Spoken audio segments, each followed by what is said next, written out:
So let's go ahead and get started.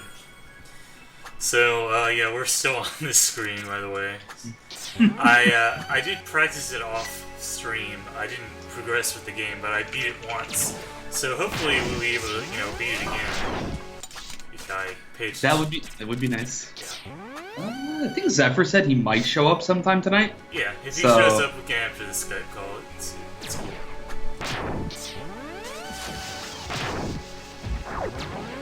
Yeah, we have returned to the warship. So you get really good at fighting these Rocketeers after a while, by the way. I can imagine now.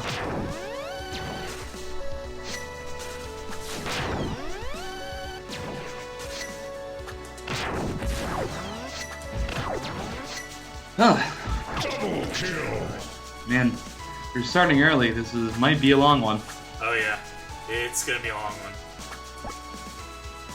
So the strategy I worked out here is to actually kill the bears before you do anything else.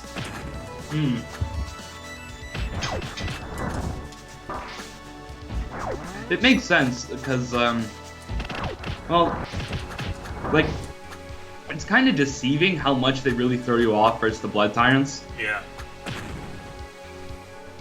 And they also have way less health than the Blood Tyrants, so... Alright, you got rid of Jerry's. Died declares. Another pro tip for here is you want to put your character in the air before you switch to the other one, because that will kind of keep them out of harm's way more so, because the Blood Tyrants do tend to stay on the ground. And, like, one of the big sources of damage here is actually getting hit when you switch back to the other character you weren't controlling. Because it's a bit hard to keep track of both of them at the same time, I'm gonna say. Pro stasis strats? Yeah.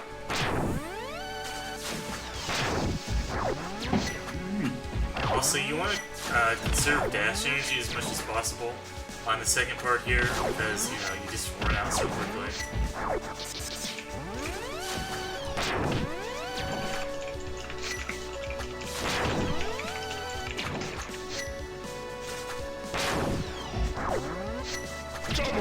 So, I did some stuff today. What'd you do? I routed the Mario world. Oh! What exactly did you, like, any interesting, mostly figuring out, like, when it's faster to game over, instead of actually going back when you get a chest or something like that, and writing down where every item is, because the Mario world is unique in that, like, there's nothing you can miss on your first run through, so you can get 100% of items going through it. Nothing that you're forced to miss, rather. Yeah. So, the Zelda world is going to take a little bit more work, because I don't know how to write down where everything is on the tiles. Yeah. And Zelda is also, you don't really need to miss anything either. Right. So.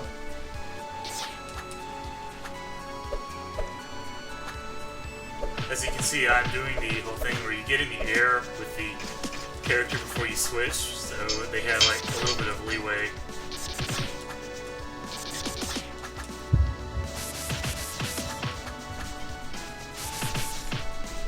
Okay, I didn't get it with Jerry there, we'll have to be careful switching back. Also, like, don't look at their health. It'll just mess you up. Just try to focus on actually fighting them. As I learned, during Devastator.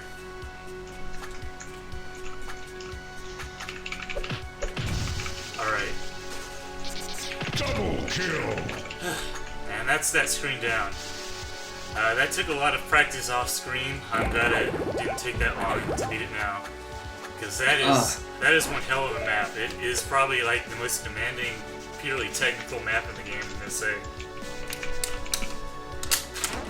You really have to figure out an approach to it and stick to it, and you need to take full advantage of the stasis, character switching, your different weapons, everything. It's just, like I said, the warship tests everything you've learned up to this point, and that map is a great example. So that map is not easy on normal either. No. So it is not easy, period. So now we have to do this insane shit. This map. So, like, this map is the one that almost looks like a joke. Like, the first time you get to it, it's kind of like, are you kidding me, Zephyr? In a way. I'm gonna kill one of these turrets, just to have... Ow. That was a great death. I can't wait for this. Oh, that was a good death. Yeah, I agree. Wow, that was another great death.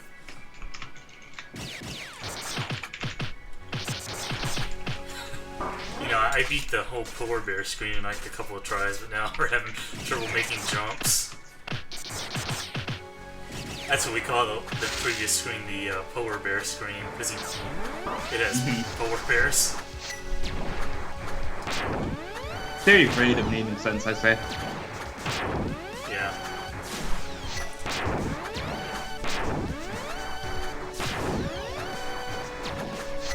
So, the fun thing is that probably your first instinct is like, oh, I should kill the turrets, but they're actually your platforms, so you don't want to do like that entirely.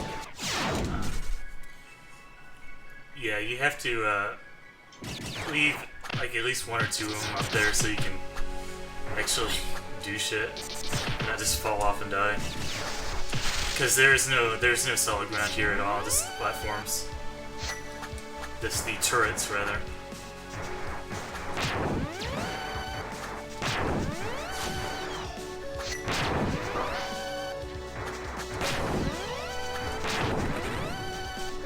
I believe after this room is the very famous kill room. Oh yeah. Yeah, I believe Anger is coming up soon.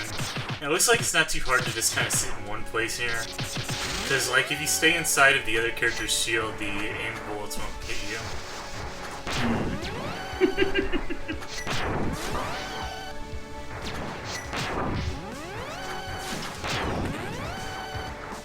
Oh shit, I missed that heart.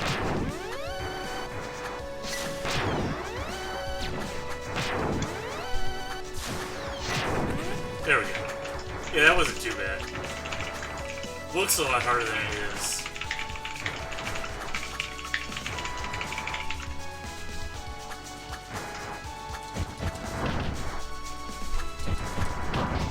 Shit.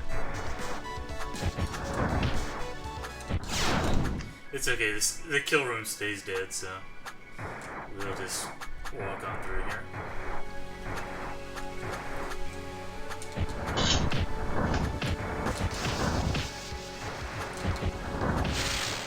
Like, the big issue with these turrets is not like the projectile they shoot out forward, it's the fact that they also spawn an aimed bullet to your current position on the screen at the same time they do that. So if you're not paying attention, it can be easy to get a little bit overwhelmed there. And get all the Zelda tiles to spawn, so oh, there's some cheese. Might as well get the cheese. Oh, I actually didn't notice this, but if you look at the background here, there's an arrow and tiles pointing to the location of that. So, yeah. Really? Yeah. Huh. I'll show it again when we get back over there. Wow, you're right. Yeah. I'm very amazed. So, yeah. It's pointing directly to the location of the thingamabob. And here you want to wait until the window appears at the top right so you can switch back to Claire when the projectiles are not going to hit her. There we go. And we didn't even need any of that health, huh? Oh, here's the motorbike screen. It's like, you know, it's like whatever, it's a motorbike screen. It's a motorbike screen, yeah. Not the hardest screen in the warship. At this point I appreciate it because he acts as a breather after all the insane shit I've been going through, so we'll take it. And this is a screen where you don't really need to do anything with dash energy. Probably best to not even bother dashing at all.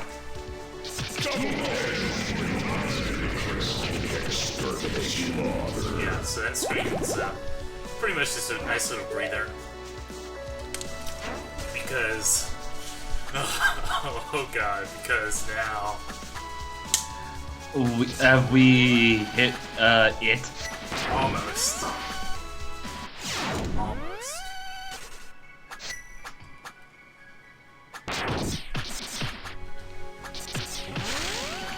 So, you know how there was wind gimmicks in earlier stages? Hope you really love the winds. The wind.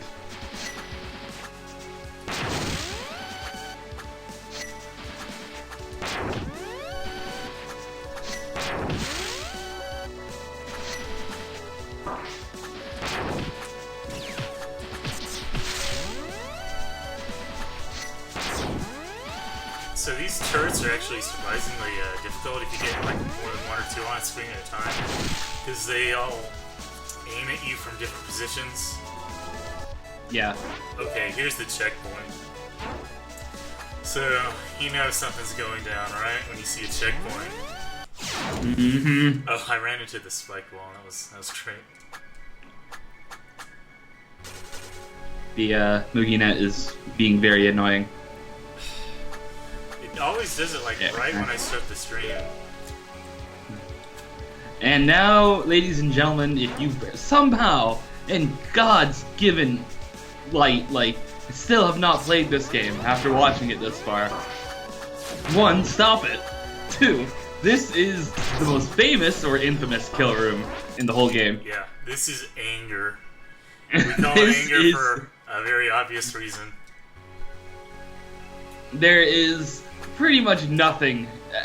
It almost speaks for itself. So, Tyrants by themselves are not, too hard. But Tyrant with a Rocketeer, pretty hard. Tyrant with a Rocketeer and a healer, it's pretty fucking hard. Yeah, this is absolutely insane. So, who knows how long this will take. This is harder than, let's say, most of the bosses in the game.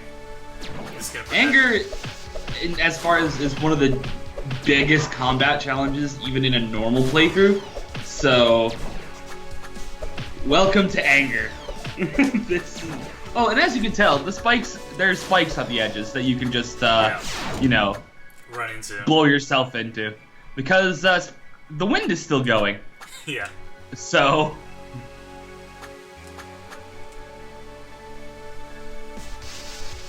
Now, one as you can tell, grace is that you have your other character to kind of block projectiles for you, but yeah, it's not that much of a saving grace, let's say. And the thing about healers is that they have some health. Yeah. They have quite a bit of health actually, and the only thing good about the best thing about the healers is that they only heal the Chaos units, so that he's only going to heal the Rocketeer. He won't heal the Blood Tyrant.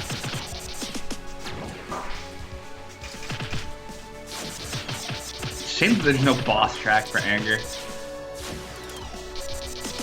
You need just add Threadball tears or something. So it looks like I'm actually going to be doing Jerry plus Claire here, because it's easy to bait the Blood Tyrant into his spam attack with Jerry's energy shots. Oh, so we're all saying wow, this looks pretty hard. But it doesn't look that bad. What could be so bad? You see, there's more. Yeah. This is not the end of Anger, not by any means.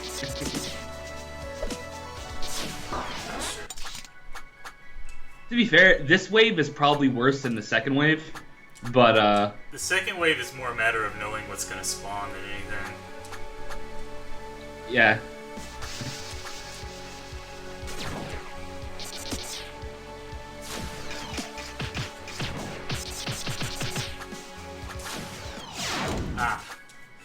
I'm actually getting hit by the instant death, which I was not expecting.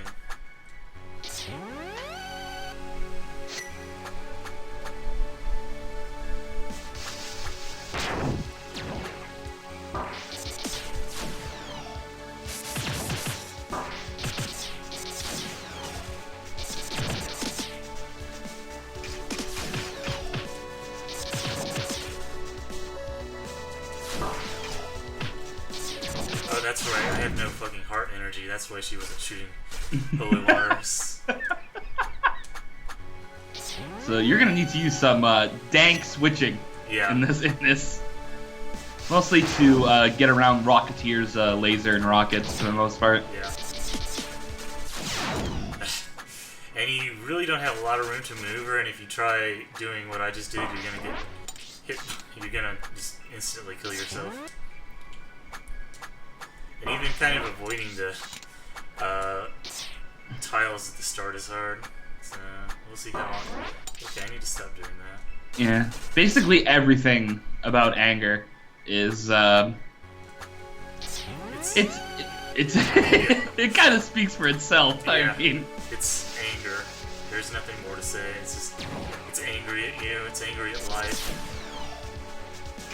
nobody understands why this kill room has such a vendetta against humanity.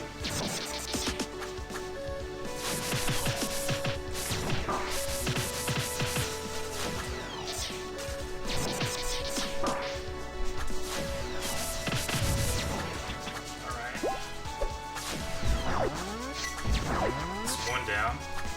A lot more to go.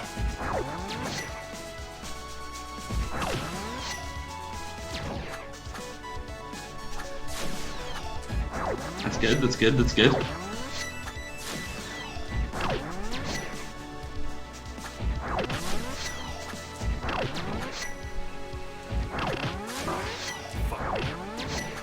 Oh my god, I lost track of what I was doing. I started looking at the healer instead of looking at the Rocketeer.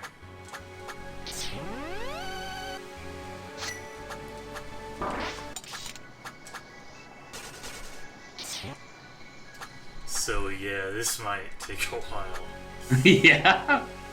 Haven't even gotten to the second wave yet. No. But I don't think anger... I'm pretty sure you have to do the whole thing of anger. I don't think you can start on the second wave. So,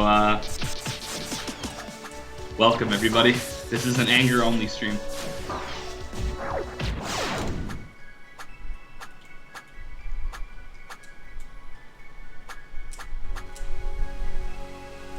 Gonna let our dash energy refill before, starting it.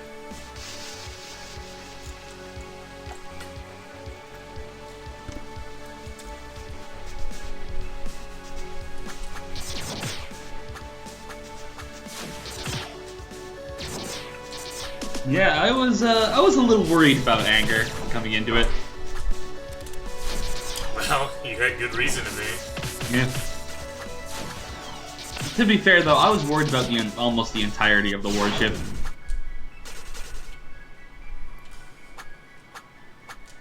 You had good reason to be. Mm-hmm.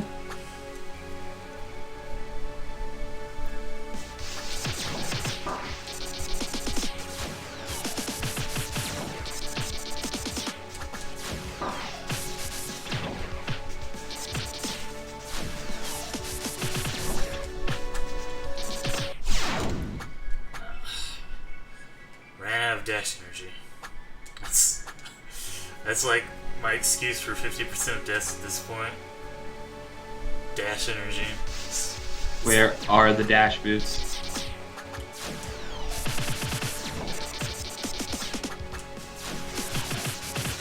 So Quaff, since you're here, and while Mugi fights the oppressive blood tyrants, I want you to know, I was routing the Mario world earlier. I'm coming for that world record. Well, I mean, like, another run would get the world record either way at this point. Yeah, probably.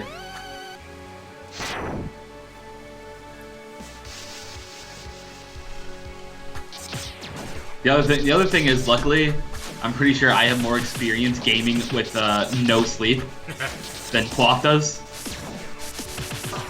Which is an advantage in mine. Yeah. Thank you, sleeping problems. I can use my powers for good.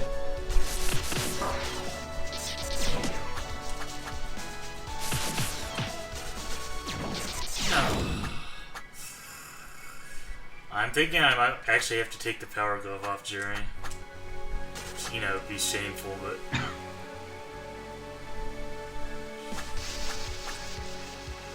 So who would have thought that I ended up fighting the Blood Tyrant with Jerry? Yeah. This is the sad reality of Nightmare. of no hard energy. Yeah.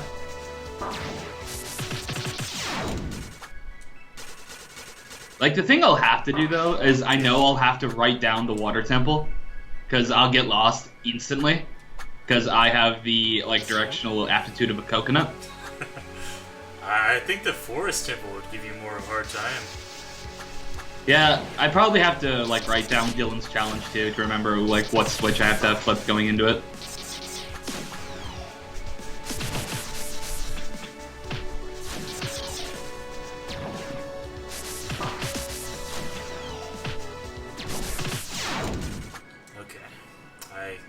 Could have dashed there, I just didn't.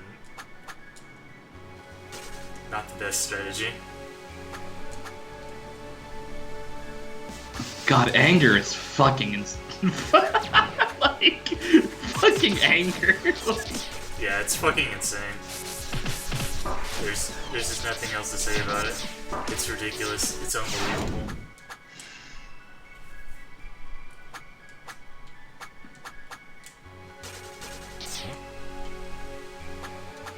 So how long do you think it'll take us to get to the second phase? Like, comfortably? Yeah.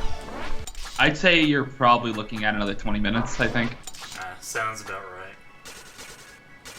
It depends, because, but at the very least, Nightmare actually has one thing.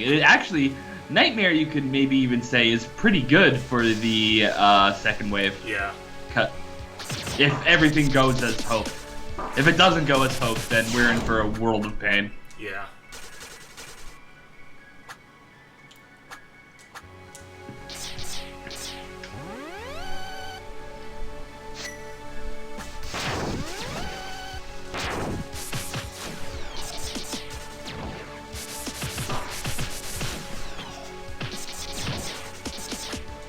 Like, watching this makes me wonder, like, if I were to do a speedrun, like, how comfortable would I be at, like, what hearts should I get here with, and which one should I skip on, basically? Right.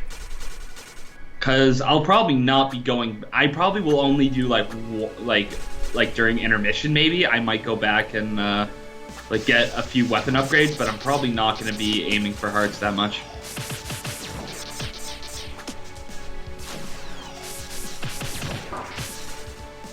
Also not doing tower defense. Poor tower defense. So neglected. Dude, I'm sorry. I don't remember how to do the heart. It's too much.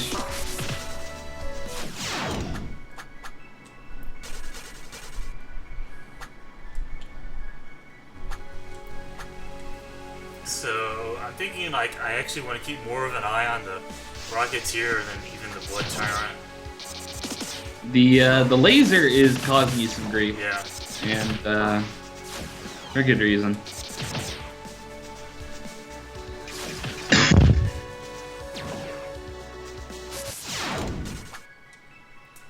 It's also very hard to position yourself to avoid the missile explosion because, wind.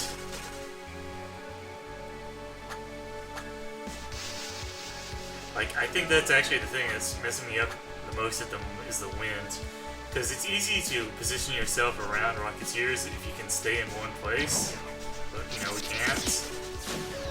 No, we cannot.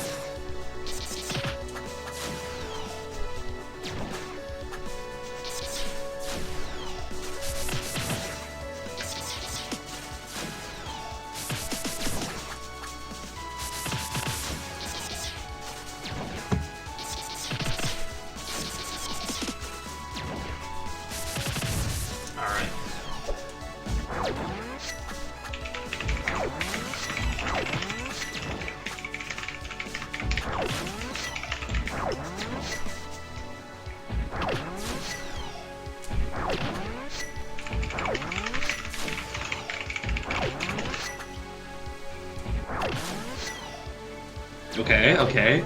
Wow, you aced that Blood Tyrant. Pretty good, pretty good, pretty good.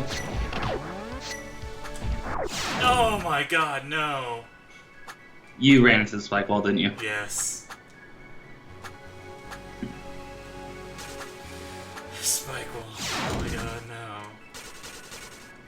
You're actually doing fun. Oh, there it is. Okay.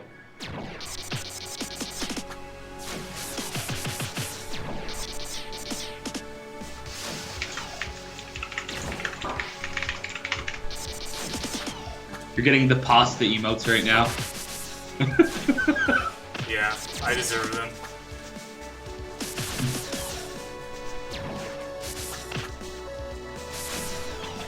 No, I'm about... The MoogieNet earlier sent me about 12 seconds in the past. Time travel. It is. It's a very impressive thing. Okay, so I think I'm actually kind of learning the first phase, which, you know, helps. It's good, it's good, it's good. Nice fucking... That was awesome. Running away from anger, then you just fucking fell to the dirt. Yeah.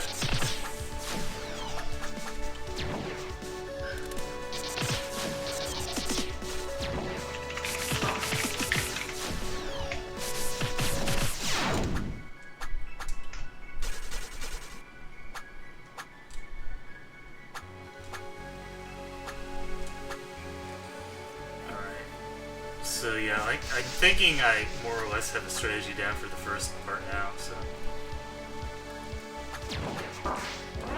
Or I could just, you know, jump into the missile immediately.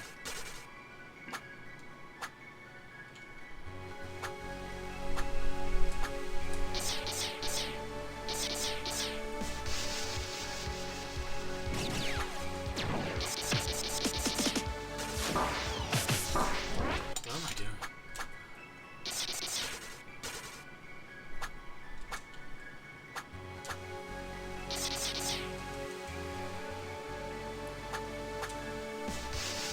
Man, Zephyr just really had to put those spike balls there, didn't he? Yeah, it's an important part of anger.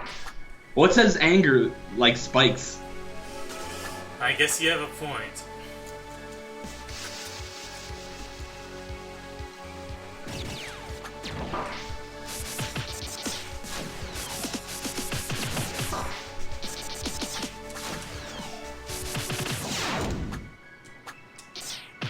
That was just my bad reaction time there. I could have dodged.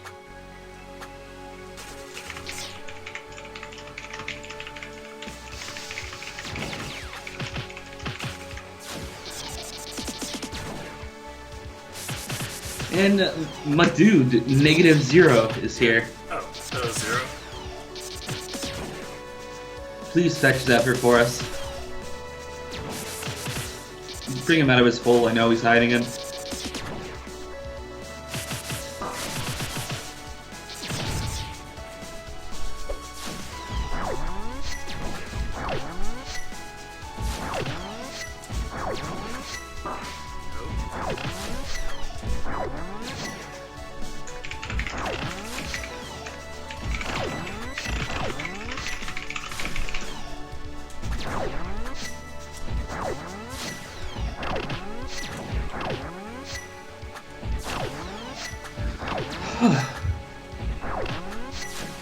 Well, you're doing better on the Blood Tyrant.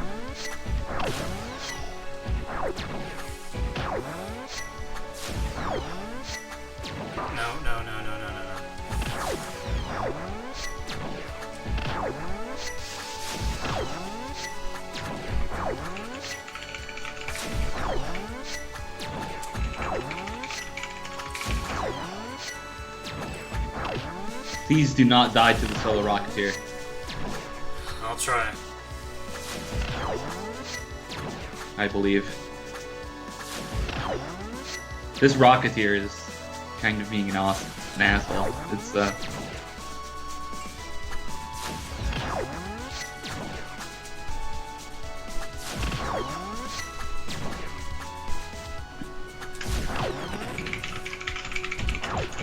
Double kill.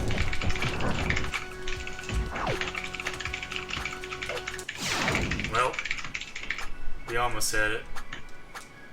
But I just, you know, decided to spaghetti instead. the second, well, that's the second wave of anger. Yeah. I'm making it further, at least. So yeah, we get another healer in the second wave of anger. And it's It is added with by a couple of regular troops, a saboteur that comes from the rope, and our best friend, the shock trooper. Yeah. Really, the key there is killing everything except the shock trooper before the healing orb has a chance to, heal them.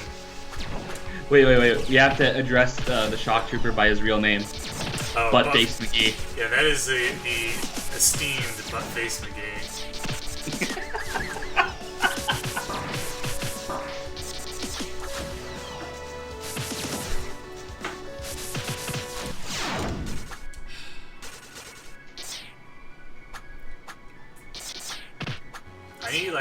I need to turn off the enemy HP display or something, because it's distracting me too much.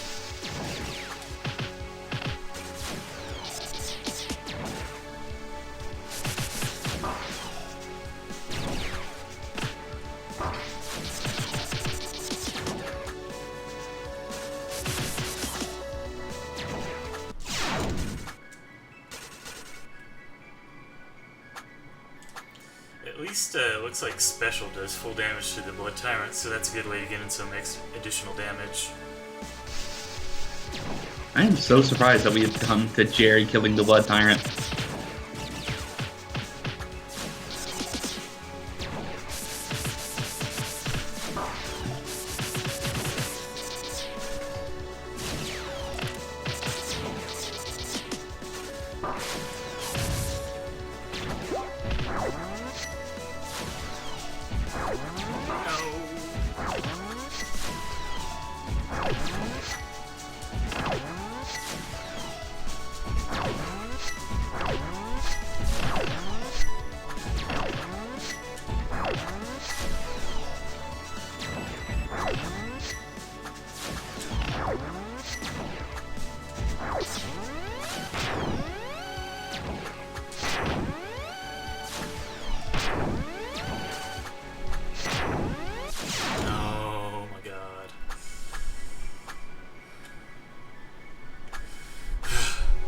This is intense.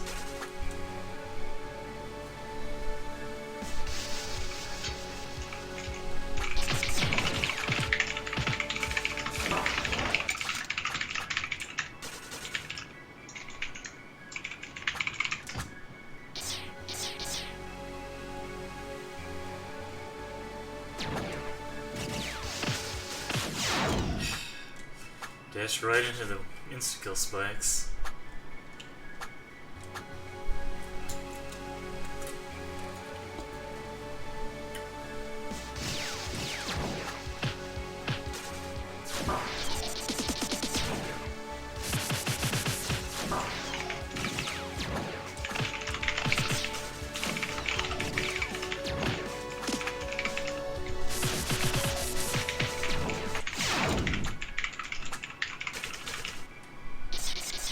Are there any puns in chat yet?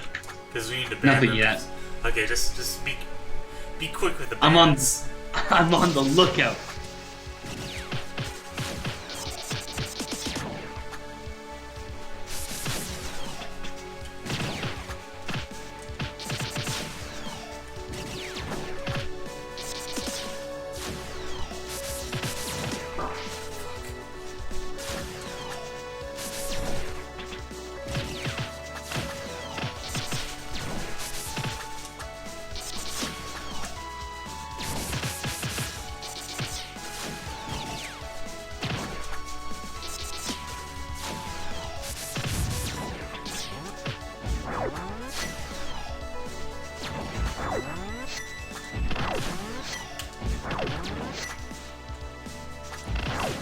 There's an easier way to kill the heal orb than spamming Spazer upward and hoping it hits. You spam missiles upwards with it and see if that hits. Not much different at that point, really. No, not really. You could like leap on it and then Jerry juggle it. That sounds like a great idea. You could hit the Rocketeer while you're up there. Is that like the TAS strat? Yeah. Oh yeah, use the charged gravity well. Double kill, multi-kill. Oh my god, the fucking wind. Okay, I need to stay to the left there because the wind will get you otherwise.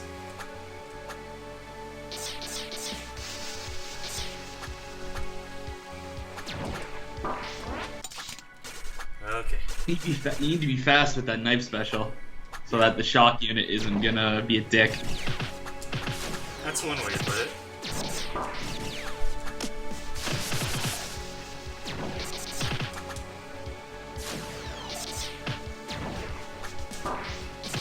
Gotten pretty good at dodging the anger tiles. Yeah.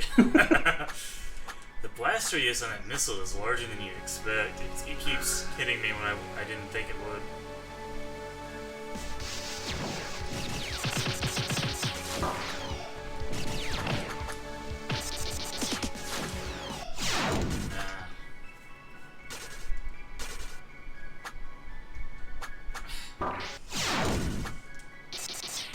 Okay, I think we're getting a little better at the first wave at least.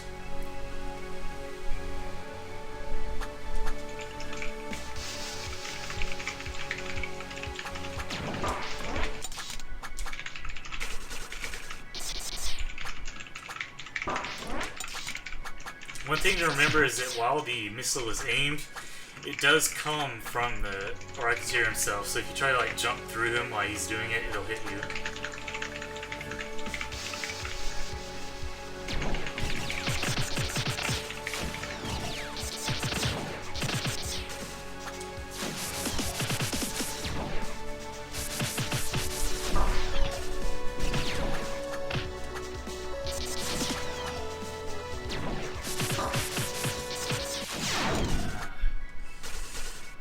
Prioritize damaging the blood tyrant instead of dodging. It didn't work out well for me at all.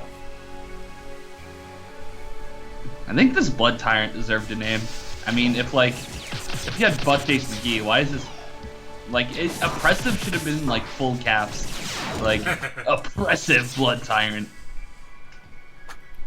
He's oppressive on well, Nightmare at least. On normal, you just like kill him immediately before he does anything, because you do like 50 fucking bazillion damage on normal with everything.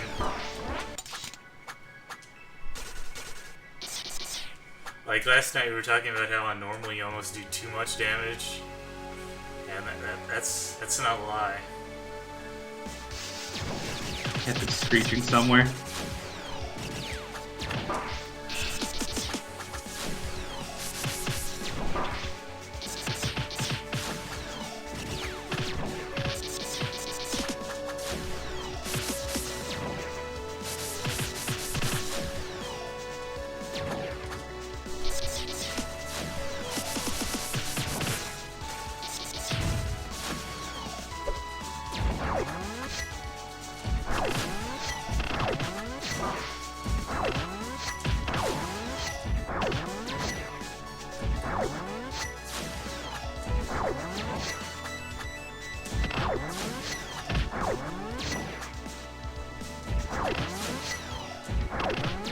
Yeah, at least the music here is so good. It keeps you pumped. Mm-hmm. Well, his heart's gonna help a whole lot. By which I mean, you know, not at all.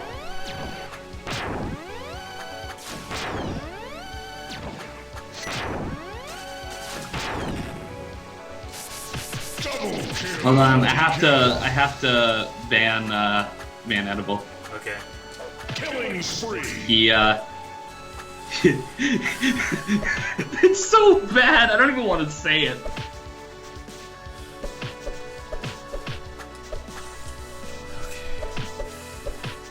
Here's Buttface McGee.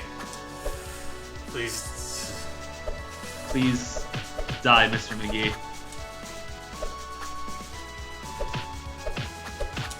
You can just like, oh, he's free. No. Somehow I survived a hit. He dropped his shield. He could have knife specialed him. I'm not sure that I'd actually be able to kill him. Oh my god. Thank you, Waffy. You just got me killed. How did I do that? I was trying to do... You cannot... You absolutely cannot kill him on Nightmare. You just... There's no way you can ever do enough damage to kill him. Oh, so it has to be... You have to kill the healer? Yeah. Okay, that makes sense. Oh, that's gonna be hard.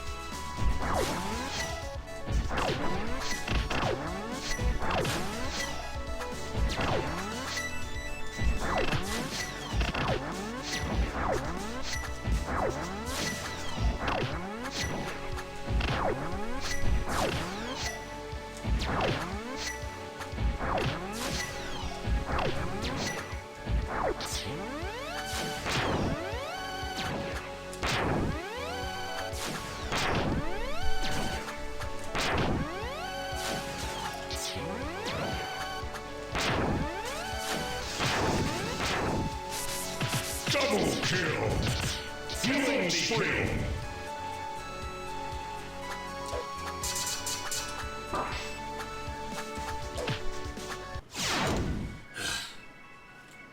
So we're at least getting to the last part relatively consistently now.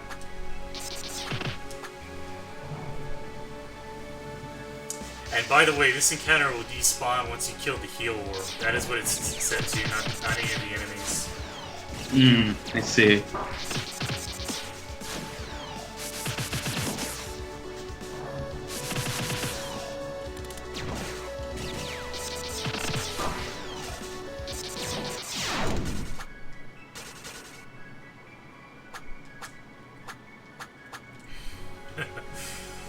Whew. Now, I was expecting to have trouble with anger, but not quite this much trouble with anger. But it's cool. We'll get.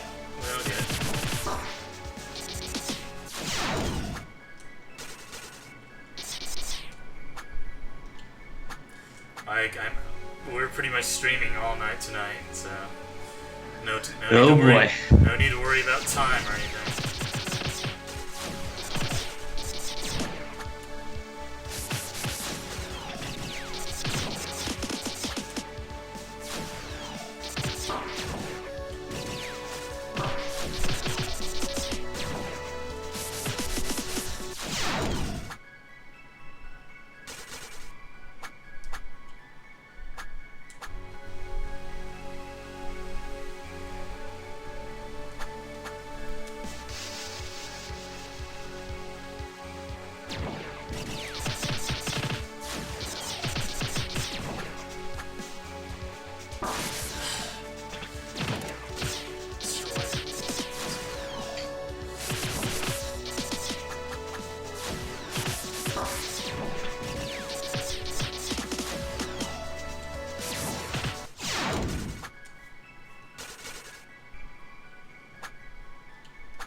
So you do not want to play like completely aggressively here because it's not really safe to try and go on the top of the screen when a missile's about to come out. Makes sense. Yeah, because again, you'll just get hit by the missile itself as it comes out without even you know having the explosion be a factor. It'll just hit you while you're up there. So yeah, another thing to keep in mind.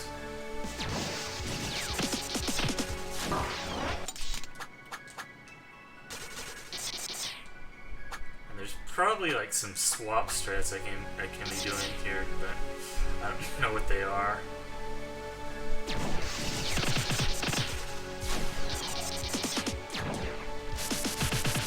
Zero says last night he had a dream about the 2 times double ooze room with Jerry and Claire. Oh. That's a good thing to have a dream about. Yeah, and apparently the room was about as big as this. I hope it had the color gimmick too, you know? Yeah, it really lights it up. It'll be called Happy. Happy. Or well, happiness, rather. Happiness.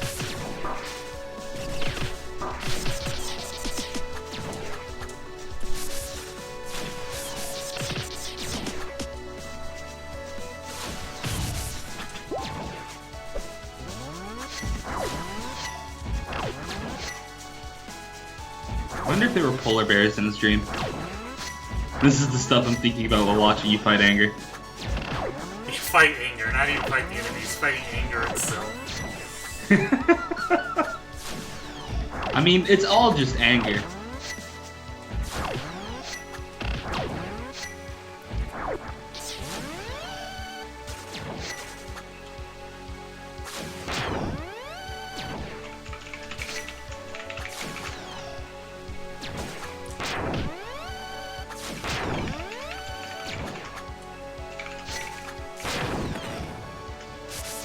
Double kill. Killing spree.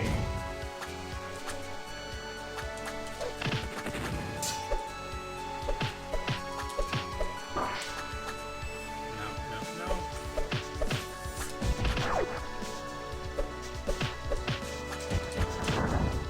Oh fuck. I can't wait to see. Oh no. I can't wait to see what happens here.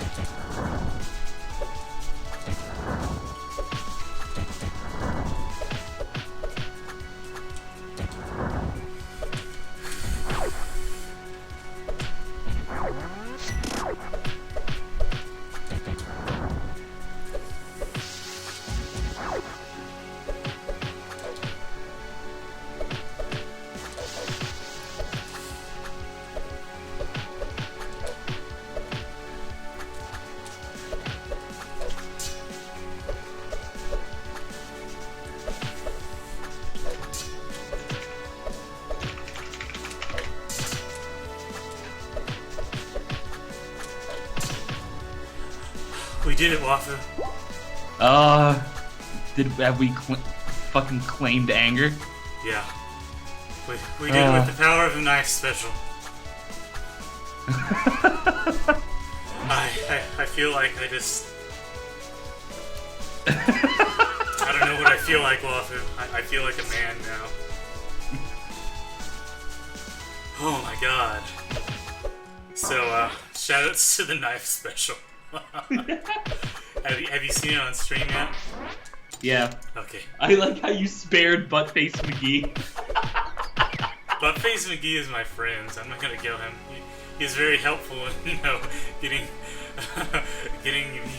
the heal orb in this. Are you okay, dude? No, I'm not okay. Take a deep breath, Moogie.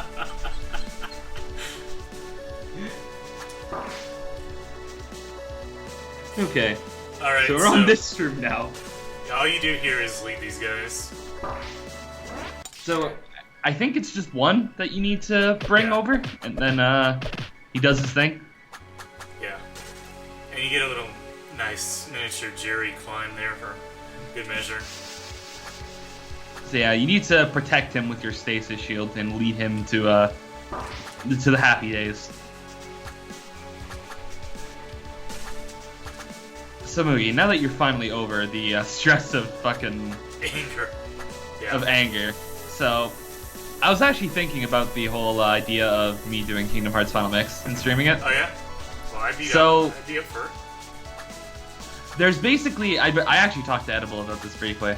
Yeah. But there's one big thing, which is that do I use Reflect or not? Now, you don't know this because you haven't played Final Mix, but Reflect is broken. Right. Think of it like as a parry with like 25 frames of parrying, basically, and you can do it 3 times in a row. 25 frames? It's something like it's a lot. It's a lot of frames basically. Does this game run at 30 or 60? 30, but you can make it 60 if you want. So basically, you get almost a full frame, almost a full second of parrying. It's a lot. Yeah, basically you get this. Like it doesn't like really work like a parry, but it kind of does. Like you make a light shield around you, and then when you get hit, it pops and then does a burst of damage. The thing about Reflect is that you can like do it 3 times in a row. Yeah. So, and then it stops.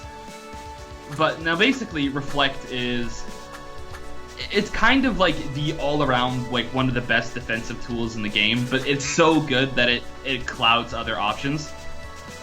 And it's a lot more interesting if you don't use it. The thing is, if I don't use it, this might take me 100 hours, because Final Mix on level 1 critical mode is already ridiculous. So, like, I'm not sure what I actually want to do here, if I want to use no reflect or reflect. So it's kind of this dilemma I'm having. So these guys can actually give you drops. I wonder if they can give you heart drops or not. Oh yeah, edible. It also works on basically every attack in the game. So, yeah. Edible just reminded me of that. Oh, God. Oh yeah, the PS4 version is 60, but I'd be emulating it, so. Oh, okay.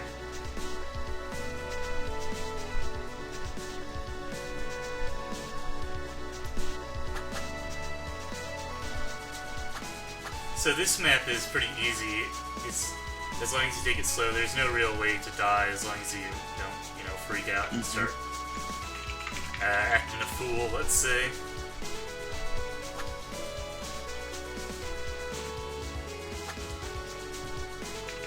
And just time your switches properly. Can actually be a little bit tricky, but just like basically pay close attention to the screen at all times, and you'll be fine. I do like that Zephyr brought these guys back, like at the very end of the game, like this. It interacts with the like the split character stuff too, which is a nice little crossover. Yeah, crossover. That's a good term for it. Also, the pincher bots do a lot of fucking damage. Don't get hit by one. Oh yeah. They do. Ah.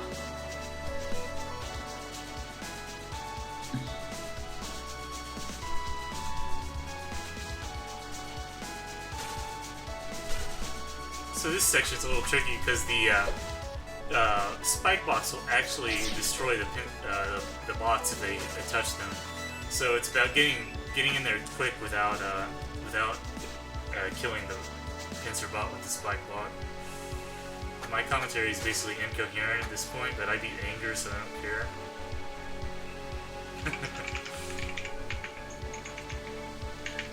Oh, there's another. That's spicy.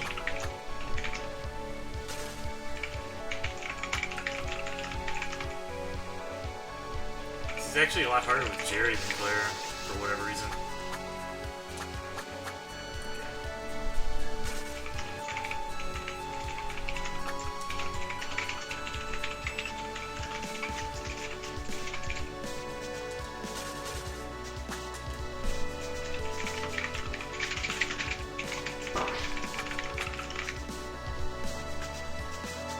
Oh, and I got Jerry is standing in midair again. I always like when that happens.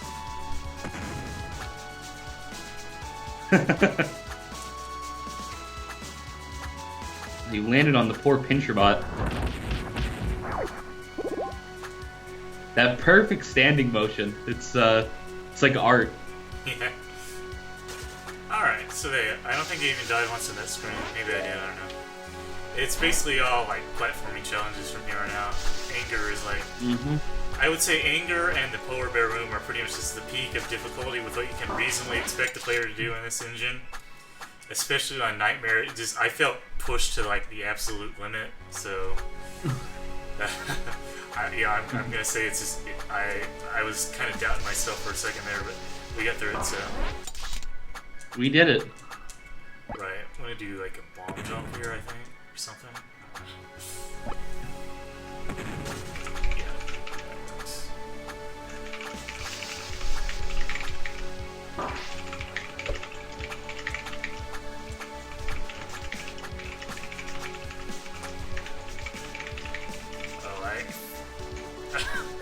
Jerry's kind of got levitated through the ground there by the cutscene. Oh, I didn't expect that to happen.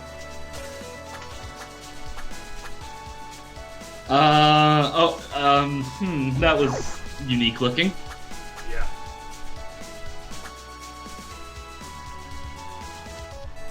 Now, I believe I might be doing, like, the cheese route. Yeah, I'm doing the cheese route by mistake or whatever.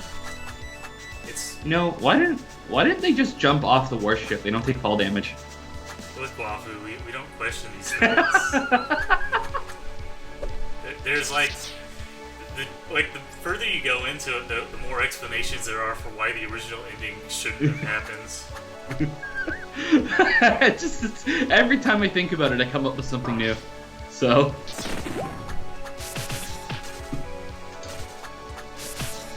So yeah, to get up there, to get that cheese, you have to jump refresh off of that guy. It's not really that hard. Some people have difficulties with it. Oh. I didn't do that right. But it's okay. We can get through here with more health this time, even.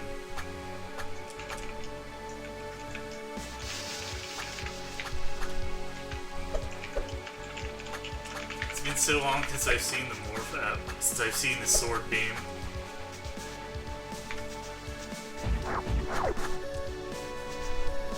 So yeah, you want to keep one character on that switch until the other character gets through this section.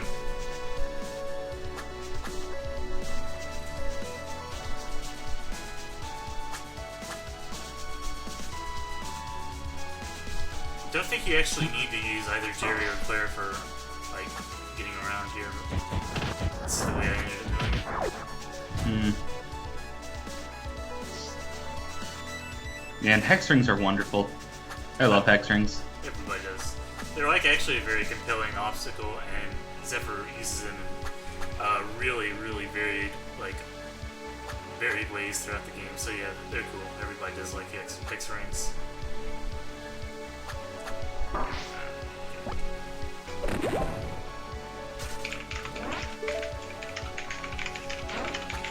don't even remember this screen, to be honest.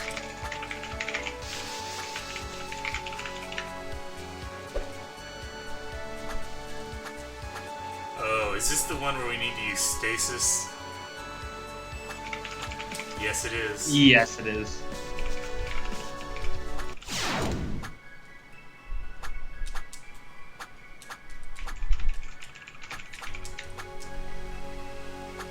So if you're looking for Achilles strats, this is it.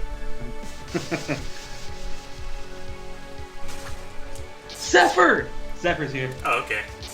Can we get him on Skype? We'll see. He just got here, so maybe. Okay.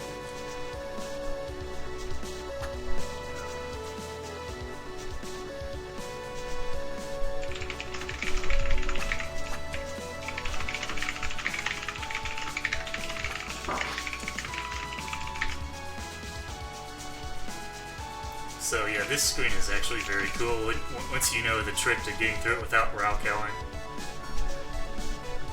Alright, I'm adding Zephyr. Okay. Hello, Zephyr. If he has arrived. Oh, okay. He's not here yet. There he is. Hello, Now Zephyr. you can say hi. There you go. We beat Anger earlier. It was quite the accomplishment, I'm gonna say. Did it give too much trouble?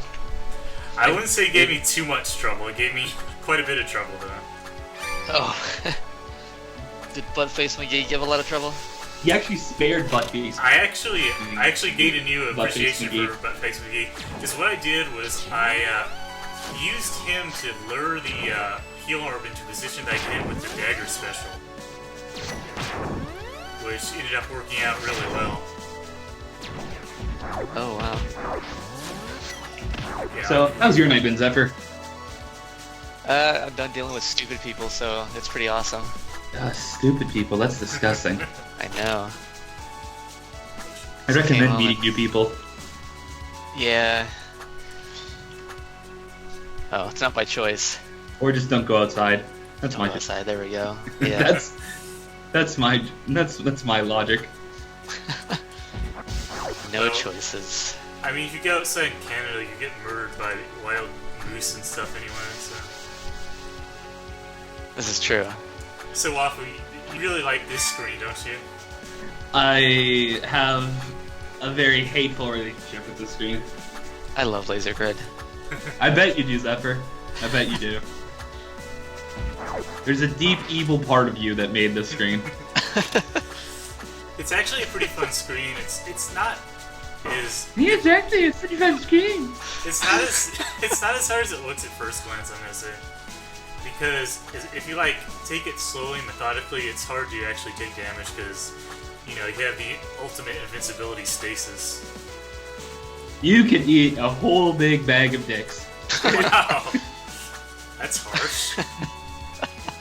Not harsh enough. So I believe I missed something. Here you go, Waffle. You can send them. You can finally send them that too. It's in the. Oh, I just linked it. It's for you, Wafu.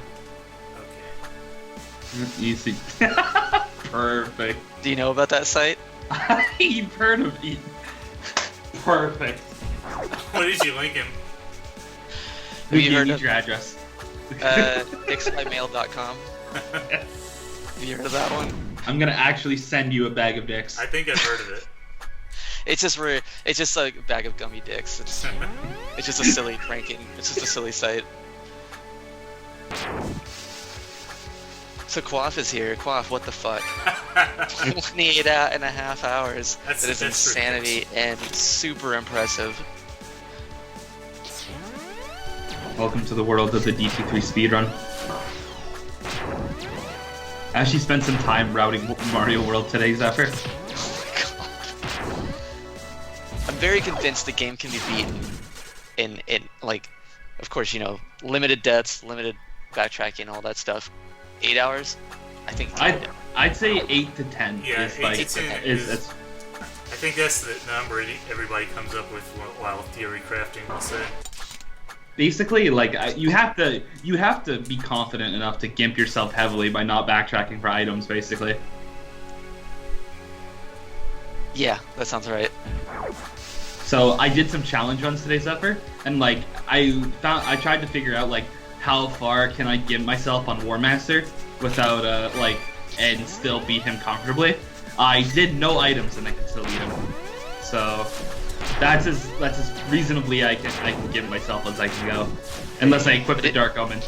Did you test it with no items, or like did you just like edit your save file or something? No, I just straight up beat him with no items. Like I just didn't equip items, and I just walked in. Oh, without items. Sorry, I was all like items and power ups. Okay. No, I can't. I have to wait till Moogie finishes, then I can steal a save to beat Yeah. War Master. I don't mind okay. giving Waffle my save just so he can fight the bosses.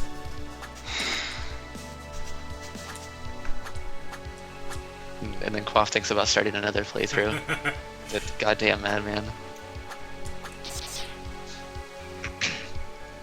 Yeah, Waffle, if you do a full speedrun, I guess I'll be available for commentary as long as it doesn't take, 48 hours or whatever. I say it'll probably take me 20 at the very least. 20 is like what I'm shooting for. But the problem again is platforming. This is what I have to be able to be good at. I'm not worried about bosses. So just like give me the controller when you're doing that. Yeah.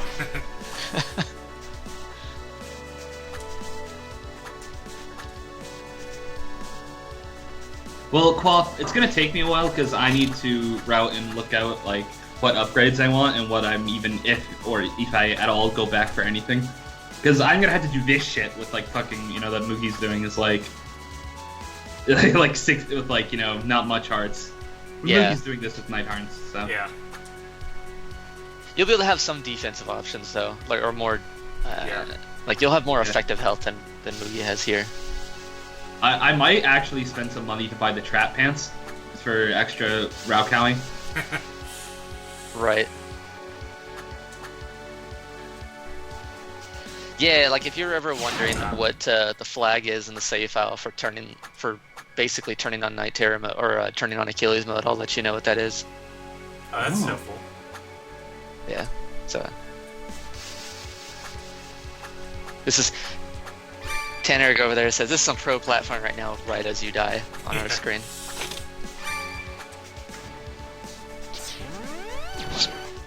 I need. What? Also, I have figured out that I'm too addicted to the golden crossbow to not buy it. So that'll probably be the first thing I get in the Zelda game. That was, I think Golden Crossbow was, I think Zero wanted that one. Yeah, that's the one that does the 50%. Yeah, Golden Crossbow is 50% damage. Dude, it's so broken. I smash War Master with it. It's fucking disgusting how much I can. Like, it's 140 damage per arrow on War Master. It's really nice. It's so gross. Yeah. Yeah, you wouldn't think the crossbow would end up being like one of the highest sources of DPS, but you'd be wrong. I am interested to see, like, I think if I do it again, I might just keep the crossbow on to see where else I can apply it in terms of like things that are weak to piercing. Makes sense. Poor helmet head, I'm not gonna know what hit him.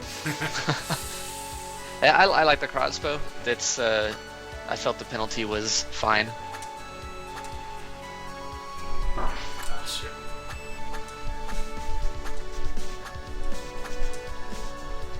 Although I think so, like in a future, let's say this game were remade, like in a, like design, like things that would have approached differently. I would probably have like every attack would have, technically every attack has its own cooldown, but there would be more of an independent cooldown for everything. So you wouldn't have that like point blank blasting something like railgun, like that wouldn't be a thing. Oh, I see. That makes sense. I would rebalance a few things around, like not allowing that kind of stuff to happen. Mugi, you can turn, you can have the little box up there appear like either every frame or like after you just stop moving. If you change it to 1, it'll be there every frame. If you change it to 2, it'll appear like the frame that you stop moving. Okay, I should try doing that. What option menu is that under? It's under, I don't remember anymore. It's something like split character window or something. Okay. Oh, okay, here we go. I'll set it to 2. Thank you. Yeah, two is a nice, like, not always on thing, but immediately you get it, because it's really, really helpful to have that. Yeah. You can change it anywhere from 1 to 60, and default, of course, is 30. Yeah, I actually didn't realize that was an option, so that does help. Yeah, and it was basically for moments like this. Yeah.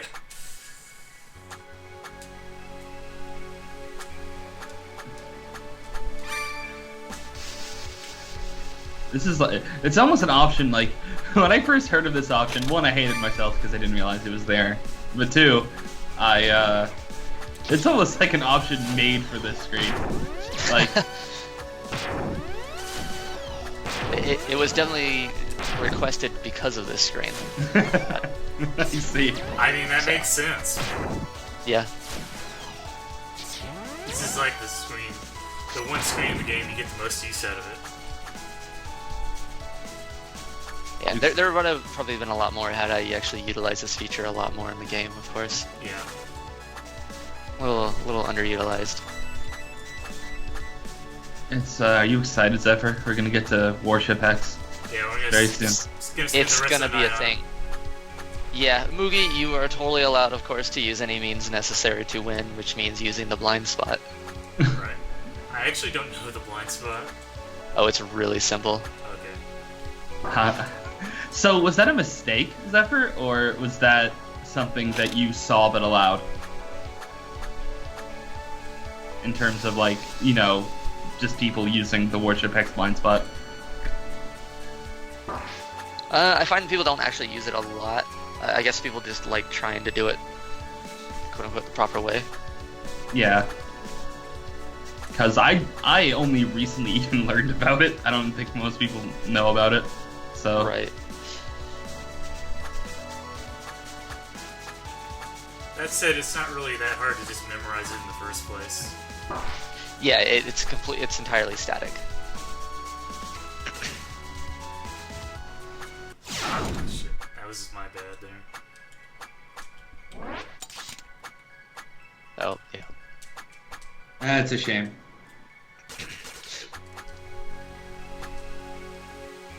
Oh wow.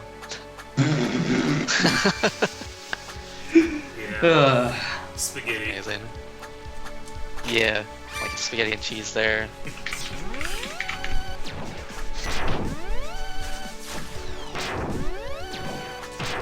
Yeah, there's not a lot of there's a lot of tutorialization in this game already in the beginning, like a lot of it, and just having a whole thing like there's something you can do in the options menu. I figured people will explore the options menu eventually, right? Speaking of which, one thing I've always wondered is like, with a huge amount of options in this game, why is there not an autosave option? Because a few times I've actually lost progress by forgetting to save. My thought is on when it would autosave and what I would find appropriate. Yeah, I mean, like, I guess you could set it to autosave after every screen. Yeah, like basically on screen refresh, so like if you lose to a boss, it would save, stuff like that. I mean, that's possibly an option I could see. I would need to explore that to make sure that doesn't have any sort of adverse effects. I don't imagine it would, but there's always that thought. And if it's an option in the game, I need to make sure it doesn't fuck things up for players. So I am curious, Zephyr. In DT1, I've noticed one thing, which is that typically there is like a health refill thing by a save point, and when you go in the save point, it refills your health, and there's also a health refill thing in there. The health refill thing in the save room was not a thing initially; it was just added, so none of those other ones were depreciated. I see. Yeah. What was the addition for? Was it just like a very, very just in case sort of thing, or? It was more that like, people were sitting in the save room and healing, and so I was like, "What?" And so eventually I was like, "Well, wait, people are just doing that. Why not just give them a full heal in the save room?" I see. That makes sense. So, because they would sit in the save room and just wait for the MP to recover. So yeah, apparently at the end there, I just keep losing track of everything. But yeah. That's my experience with this room. Sadness and anger. Yeah, this room is sadness. Needs to have like a sadness tile when you go into it. Yeah, I mean that's fine, Quaff, but that's also that's the player doing that to themselves. Like they can always just turn autosave off. Yeah, like having an autosave with like options for how frequently triggered, I think would be fine. Yeah, I mean that's probably what I would wind up doing is just when a map when the map starts, that's when the save hits. Yeah, that makes sense to me. So Zephyr, I'm curious. If you were to go back and make the game now, would you find a way to get around people using force game over to refill their health, or is that something you don't mind? I mean, that's fine in the current game. I mean, of course I would. So, okay, if this game were completely redone, the entire game's checkpoint system would work like Gate 5. Oh, I see. Like, the whole game would work like that, so that would never be a thing. You would always start with full health, regardless upon death, simply because of that rule. I like that format. I played a lot of games with that. I really, really like that, and I like the way that Gate 5 played out with that. I mean, the game would play out way different, of course, if that were the thing. Yeah. So like individual rooms wouldn't be the way they are. You'd have to redesign everything around that system, basically. Yes, everything would be redesigned. So it would not be a remake of DT3. Let's say, again, we always say the hypothetical DT4. It's just a thing. Like that game would work like that. That's how the checkpoint system would be. I see. Okay. Like most likely the game would change that. Like DT3 used essentially the DT1 system, but I look back at the game and it's fine, but it probably shouldn't have because of the way the game works. It's way different.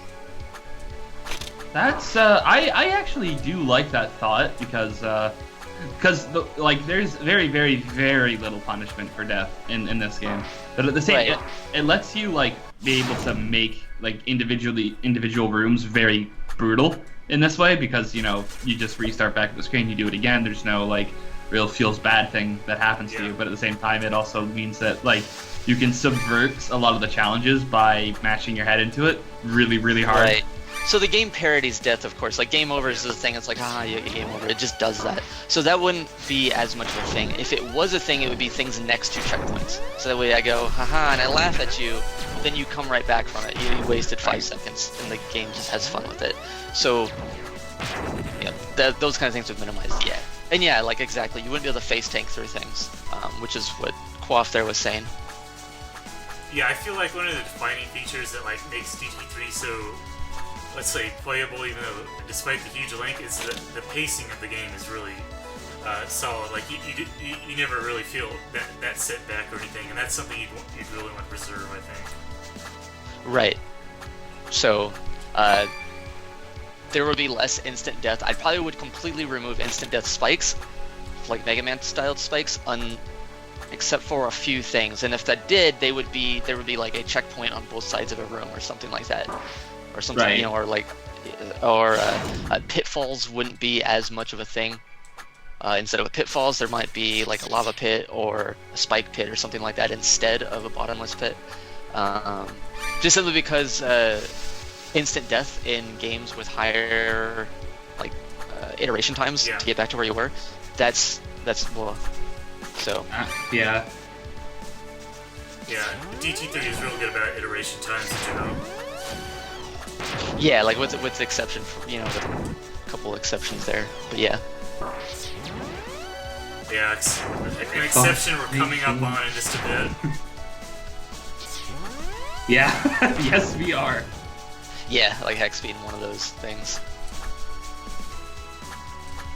So, one thing I can help you out with, Moogie, and this is the reason why this room is colored the way it is. You'll see now how it's red, blue, if you look in the background there. Yeah. If Claire's in a blue, Jerry should not be in a blue. Oh. Yeah. Oh. That's something I don't think anybody ever realized. My fucking mind just got blown. So the characters should be in separate colors, basically? Yeah, they should always be. They should never be above or below. They should never be below each other, and or even more so, that they should never be. Like they should never be in the same colors. And this also goes the same way with the. This works with the vertical lasers. The reason they should never be in the same. How about this? So for this part that Moogie's on, they should never be in the same color. Right. For the first half, they should just never be under or below or under or above each other. So because, you know, you switch and they get caught with the same laser. But yeah, the colors are there to essentially say, yo, differentiate this because it tells you that blue, all the lasers that are going to go down are always going to be going down to blue, and then red has the next cycle. Makes sense. Yeah. Okay. It's the same. Yeah, like that. Like you were both in blue right there. Or I realize I'm way behind you. That's right. The stream's gonna see something differently there. Oh, you're gonna cheese ball it, which is fine. If you do, you should. Yeah.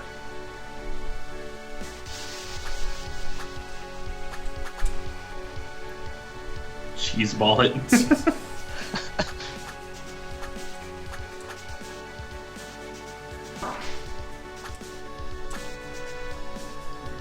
Get the cheese!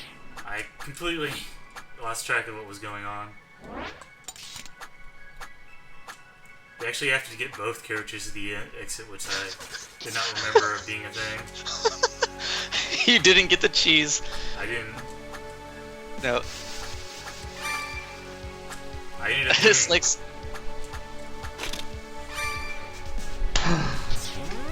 Yeah, I ended up doing this strategy to get the item, even though I didn't want the item. With the cheese.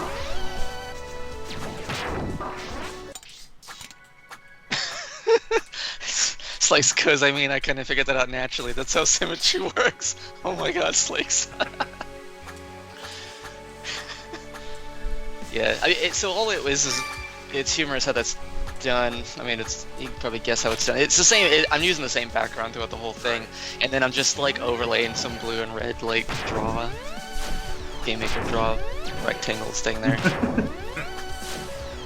I should have used those kind of things a lot more. Like it's like a 10 or 20% opacity, because it really helped out doing just these kind of things. To be fair, the game like never teaches you any of this stuff, but yeah. Yeah, I had no idea that was like a thing on this room, and somehow I'm dying to the Rocketeer now. So, speaking of Zephyr, if there's one thing, there needs to be a, like, I think Jeremy needs to pop up and like show up like before you fight Army Eye, and just be like, by the way, you can destroy homing stuff with explosives. This accounts for the rest of the game. Yeah, that is something do that, like... nobody ever figured out. You're gonna negative people remember that when they get to War Master. You fucking scrubs. No, I'm just kidding. Wow, tell us how you really feel. I'm gonna add that right now. Like, I have the game open. Where the hell is Army Eye in the code here? There's the dialogue. You destroyed my robot. It's before, or it's after. There it is. Okay, we're gonna extend the thing. I should have Jeremy just make fun of all of you, but I'm not going to. I'm not gonna have Jeremy speak for me. I'm gonna do this. I'm gonna play it straight. Oh yeah, Zero says that it's not a consistent rule, and I'm kind of like, is it not? I'm actually not sure like what homing things can and cannot be destroyed. If it's not, let me know. Like, if there's anything that can't, like, if there's a homing thing that can't be, let me know about it, and I can always fix that. So that is something that always should be a thing, which is that Yes. all homing things should be able to be destroyed by explosives. Yeah. During, like, homing missiles, like, there might be, like, one thing I'd be like, no, I don't want that one. But I'm trying to imagine what that would be. I don't think so.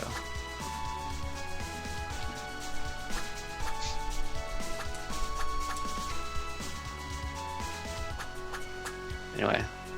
So, I'm just imagining Jeremy like, so it seems because nobody fucking figured this out, let's tell you here now. Because, yes, that's scene number 5. Make sure the scene skip still works.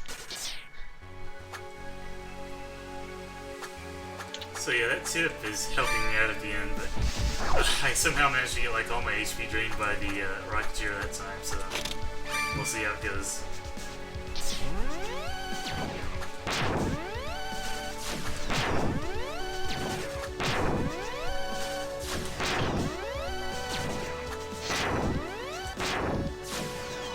I see. Yeah.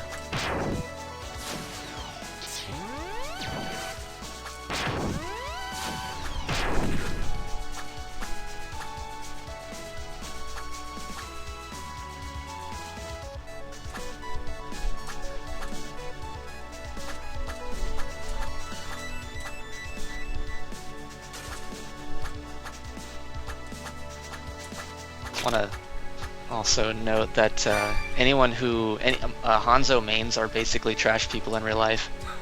It's okay to play Hanzo, that's fine. But if you're a Hanzo main, you're a trash person in real life. That's harsh, dude. All the It is hot harsh. takes tonight. Yeah.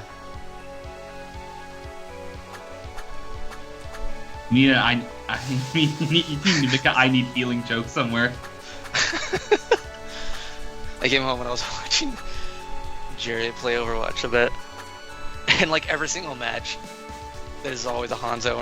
We're just waiting for the Hanzo to appear. Like, oh, there it is. Not surprised. Every team always has a Hanzo.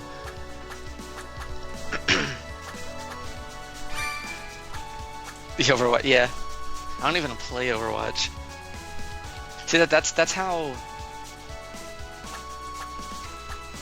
That's how true this is that I don't even play Overwatch and I know this. It's cold. It's super cold, but yeah, sometimes Sometimes the truth hurts. it just needs to be said. Oh, that was scary looking. That was pretty terrifying. This laser grid room. It is the worst.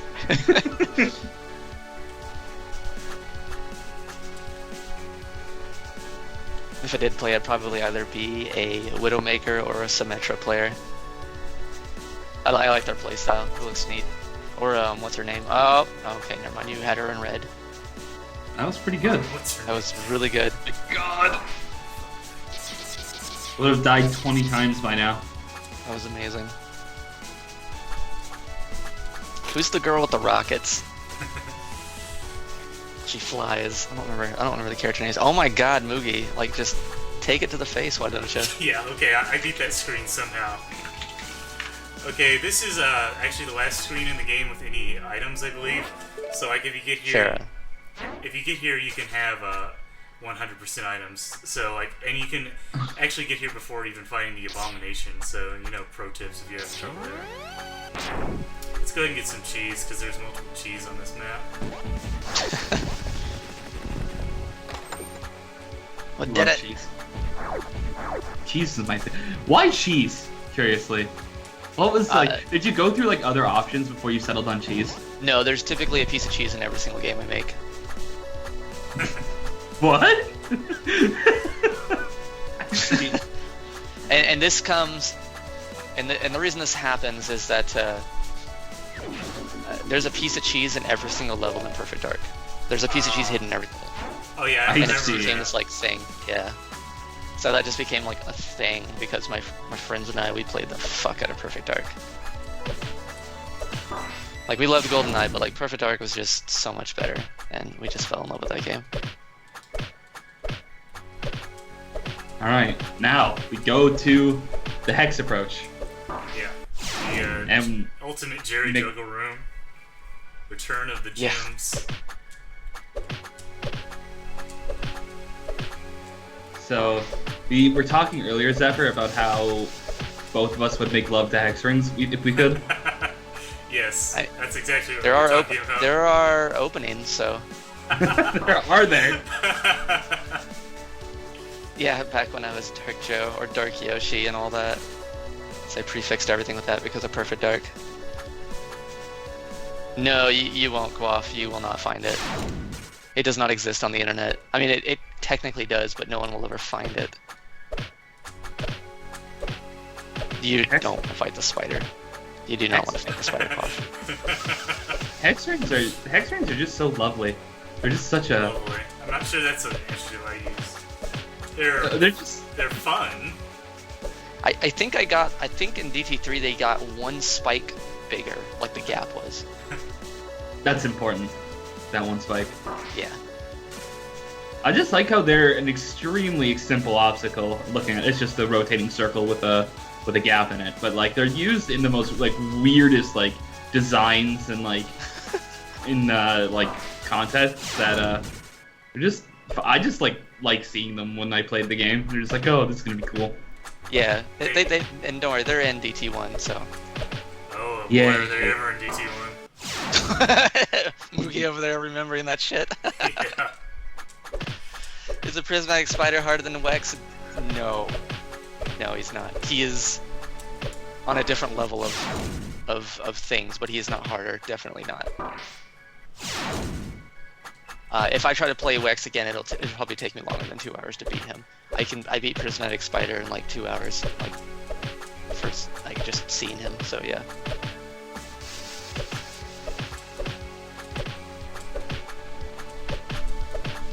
Alright.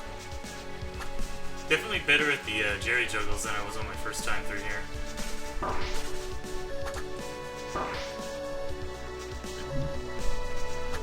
Oh, and you die in 3 hits in this room, by the way, because, You do. Yeah, there's no tanking. Oh my god. See, like, you want to just come at the very end part with full health and just face tank it. That's what you want to do. That's not what we're going to be able to do. There we go. It's true. Alright, so we're at Hex. I'm going to take a bathroom break and then see how long this takes. Be right back. Because Quaff just says the last one's impossible, and then fucking Moogie does it.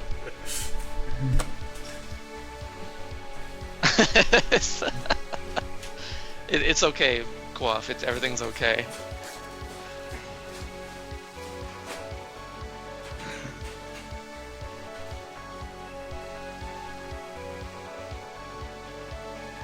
So Zephyr, how does it feel that the batch of anime avatars that just randomly started playing your game? I take full credit for this. By the way. It's my fault.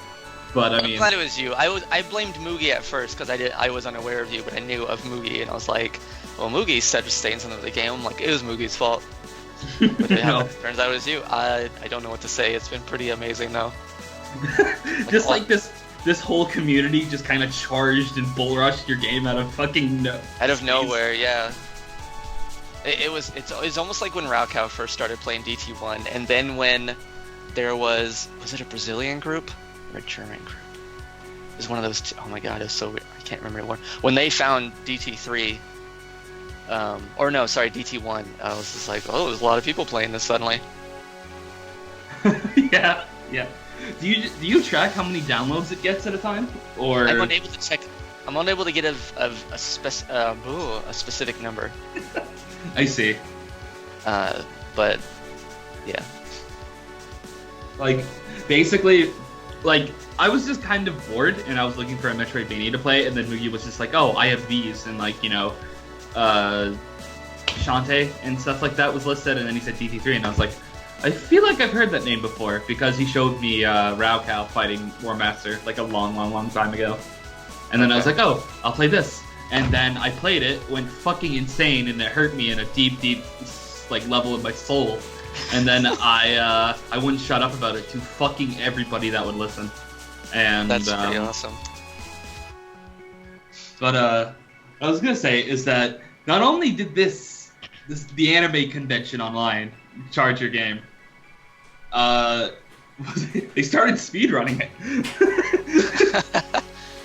So let's see here. I can actually tell you like my audience here. So obviously the highest number is the U.S. Or wait, let me get the highest number is U.S. by far. Hey Mugi. Hello. So, as I'm coming into this, I'm really hoping that his hands still die in one bomb. I don't remember. Don't think they're gonna. Yeah, let's see top, and this is based on blog analytics of certain thing like activity on the blog and stuff like that. Highest is states, of course, and then under that is Brazil, and then even further below that is Germany, and then it kind of everyone's kind of second, they close. So it goes the states, Brazil, Germany, Russia, Canada, Belgium, United Kingdom, Sweden, Poland, and France. Those, like the top 10. And those top 2, they're pretty far apart too, especially the states and Brazil. But yeah. So yeah, this screen we kind of walk forward Wait, while X talks to us. Turn into a morph ball as Claire. It's hilarious. Just walk this whole screen as a morph ball. It's fucking hilarious. Okay, well, It's the most BM thing to like hex ever. Fuck you, I'm a morph ball. Oh man. And then with the bird on there too. Yeah. Hex should say something if you do this. Imagine the butt face hat on the morph ball. God, I've never actually seen that. Alright, so I'm thinking I might want to start with Jerry, I don't know. We'll figure it out one way or another. So this is gonna be an adventure. Yeah. We're gonna be here for a while, I think. Yeah. Let's sit down and fucking Yeah. come here. I actually had some coffee before this stream, so I'm ready for the long haul. Frozen's anger thing. What? I love it. He has the I will destroy every reason you have to cling to life, and he took a screenshot of that and just has you in morph ball mode with the bird there. It's amazing. Nice. And then Chow's right there. It's so perfect. Yeah, I was kind of like doing a little, I was dancing with Chow, let's say.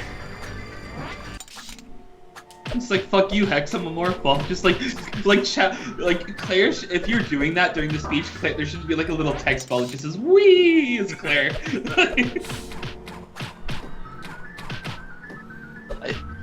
The gravity well is amazingly good against the anti-character swap thing. Is it? Yeah, special is, it does. special does 2 times. I never knew. You suck.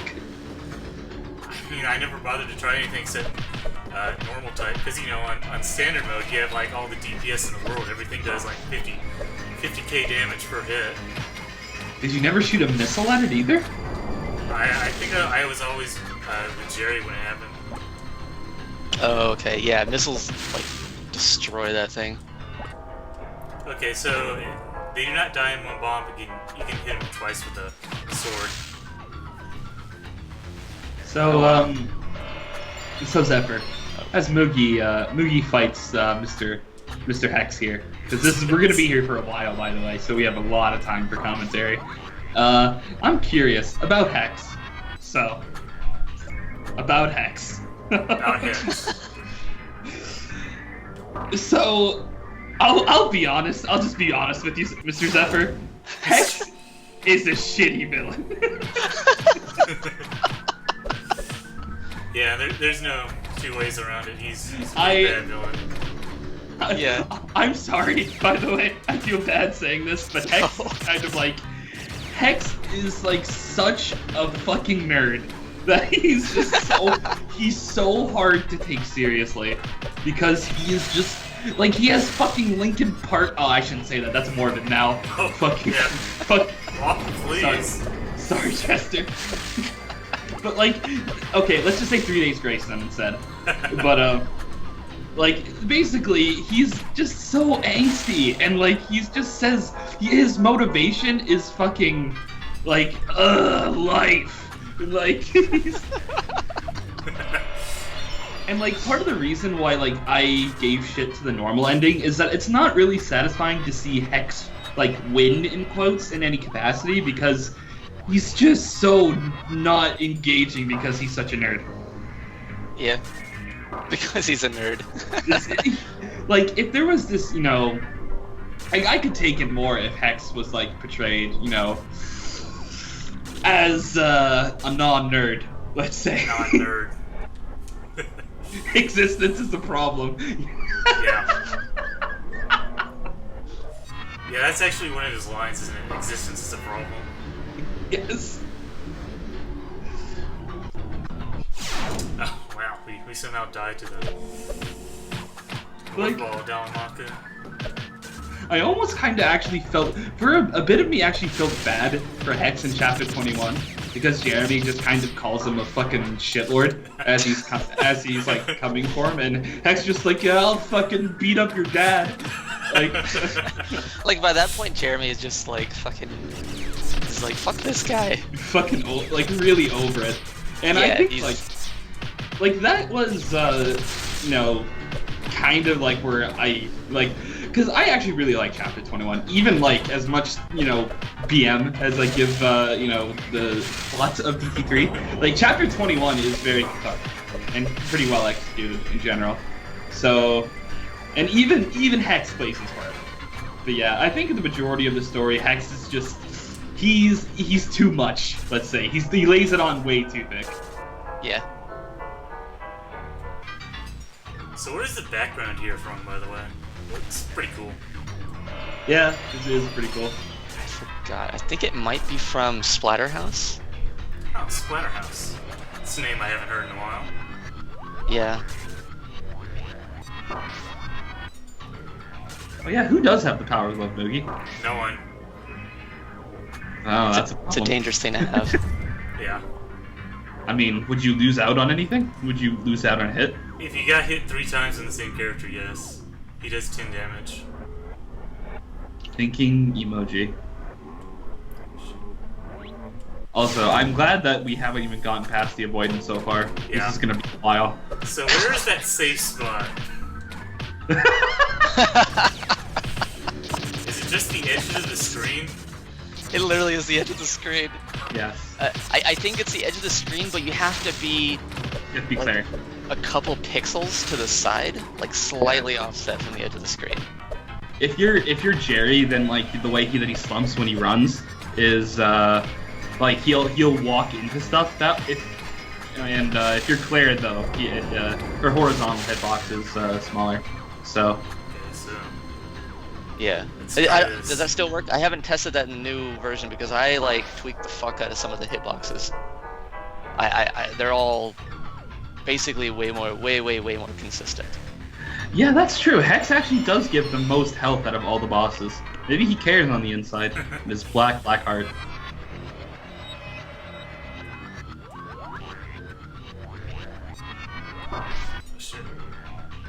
Man, this is exciting. Exciting gameplay we're seeing here. It's just something profound about this. Wow, that he almost got fucked there. It's like a metaphor for life. Noogie somehow manages to get hit while using a safe So spot. how did I died is what it was. I love that you died by the wall. Wow.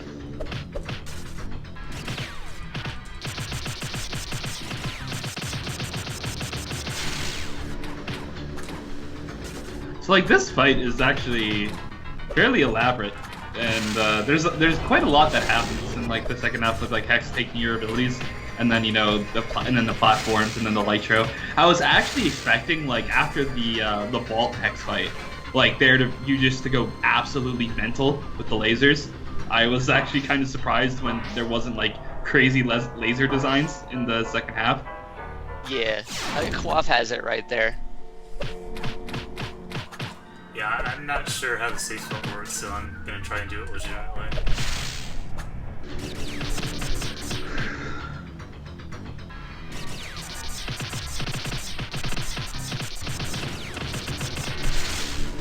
I don't really think Hex's motivation was meant to be a joke either. He's just doesn't come off that. It just he's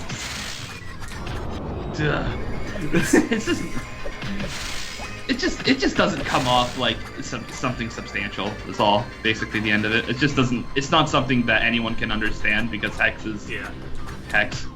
So he's not a very relatable villain, let's say. So if you're not gonna switch to Claire at all, I actually recommend just ignoring the character change. Oh, you don't need anti-field there, because it'll go away as soon as the super mode starts. Oh, I actually didn't know that. I always killed it. Makes sense.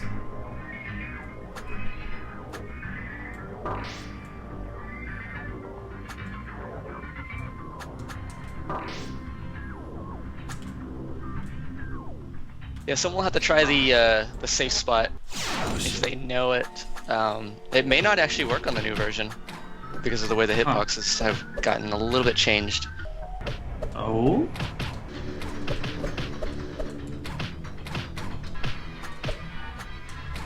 Man, this avoidance. Yeah, the avoidance actually having to just like relearn from scratch, because I never once, not even once did I manage to get through it without taking a hit on my original time through the game.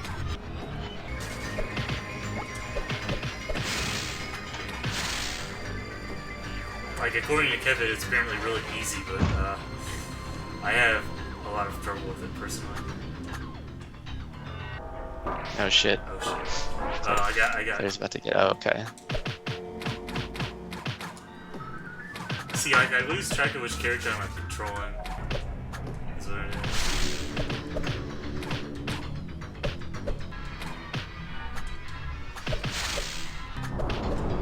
So, what's interesting is you added these like little life orbs to Hex. What was the goal behind these, curiously? It was just like another way of like, because Hex already has a lot of health himself, and you also have to go through these orbs to even hit him in the first place.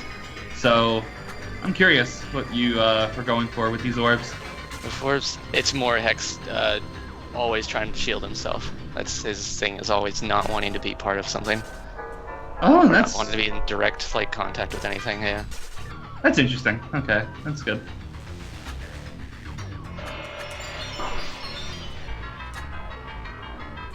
Is that also why like he floats away with you like a little gobshite in the in the third phase when he just won't ever stay still? Oh yeah, like if you get close, because like the most effective way to damage him is through melee. Right. Right. So yeah, he will try to get away. But the way you can get around that is by character switching, and then you can whack him on the side. One of the Achilles strats I saw for him was just like keeping both characters on one platform and then just being super safe by like whipping daggers at him and shit. Yeah, because the shield will block basically everything except for of course the things, the red stuff. The red stuff.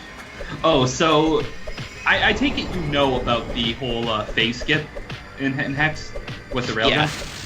Yeah. So You can do some wonky stuff on this fight. So it's just kind of like, I'm assuming it's just sort of unintended that if you do it, then Hex will sometimes just fuck you.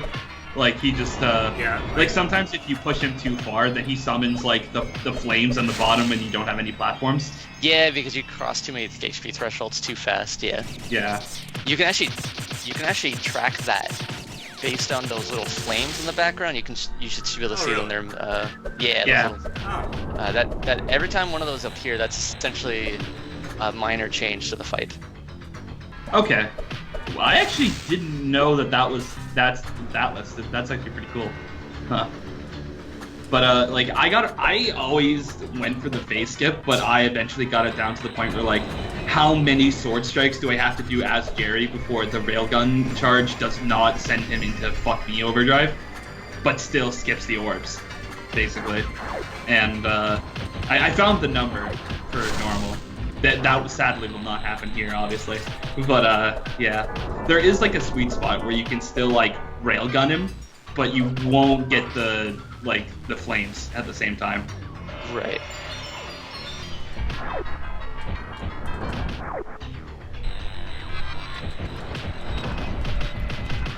But I do like how methodical like Hex Worship Hex feels. It's very like the fight a lot. It's a fun fight in my opinion.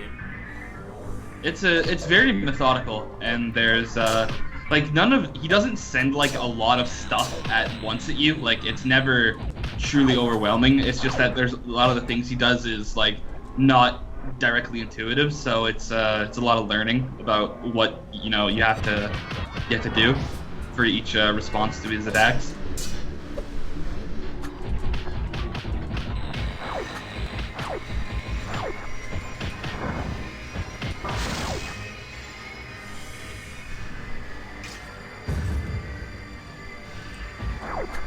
You're about to get screwed hard here, Moogie. Yeah. Oh wait, we're behind. I died anyway.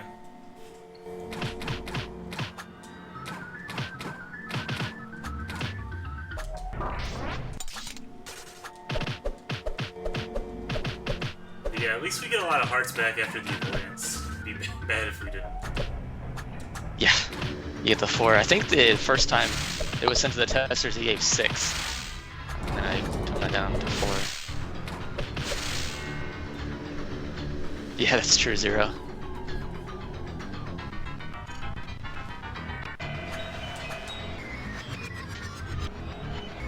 The music here is very fitting as well. Yeah, it's very haunting.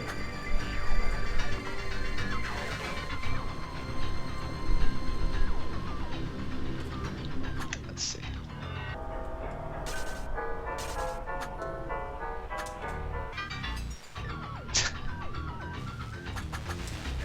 Let's see. How does one do that on Discord?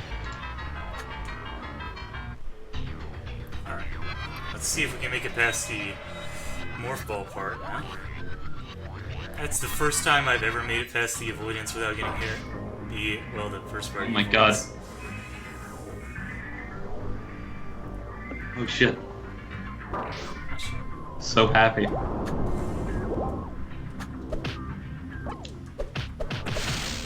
Oh man. Blessed friend request. Yeah, it's the Japanese version of the final boss on that Sonic CD. Right, Sonic CD. Yeah, and then I basically just fucked with the track in a lot of different ways, like a lot of ways. Yeah.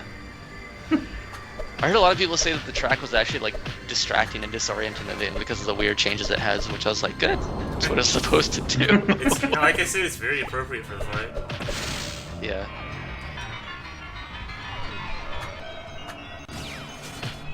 Yeah, it would kind of be weird if Hex had like some rock track or something like that. It would be pretty off-putting. Yeah. Yeah, I wanted the track. I like the track and the bass track, but I was like, this isn't enough. Like, I need to do something to this that makes it more like what the character is like. Yeah, makes sense. And the track changes a bit here, and like just because I get fucked with fuck with the track a bit, just because Hex is kind of fickle in a lot of ways. So yeah. Yeah. So this is not an ironic lore question, by the way. This is actually a genuine one. I am actually kind of curious. How come? Is it true? How do I word this? So is Hex like still on cooldown with his like big super area of effect attack in the vault? Because like he doesn't do his big like giant AoE thing that he did to you in the vault here. So I figure that he's still like on cooldown from it, I guess. Oh yeah, because Jeremy explains that away with like that's not something you can just do all the time, because right. And if you do, like the program itself always tags everything as non-lethal if something like that happens. I see. Because there always has to be a win state. Right, the program's basically only job at this point is it just sustains everything to work, and that everything has a win state. Okay. I can't believe I'm gonna say this, but it actually makes sense. DT3, everybody. In its own bullshit, yeah. Like, there's I mean, anybody who plays the game, you know, myself included, of course, you know, there's, like, everybody knows that the game, you know, likes to do a lot of Kingdom Hearts styled, like, explanations for things. Explanations, sure. Yeah.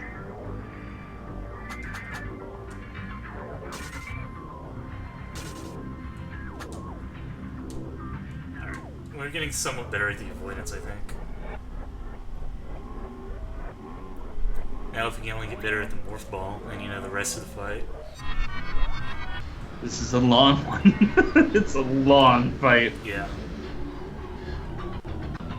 I actually didn't like think it was that long until I saw the goal time and it was like 230 seconds and I was like, what? What? Yeah.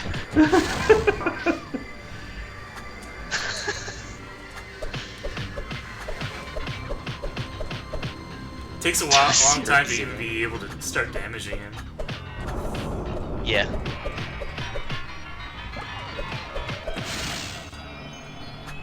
Oh, and by the way, I think everybody got massively trolled by the thing saying not to attack the hands because it'll restore his HP.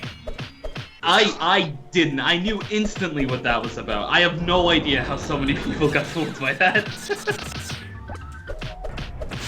Like, Jeremy, and the first thing you're gonna do is scan Hex, and then Jeremy straight up says, "Oh fuck, Hex is messing with the scan comments again." Yeah.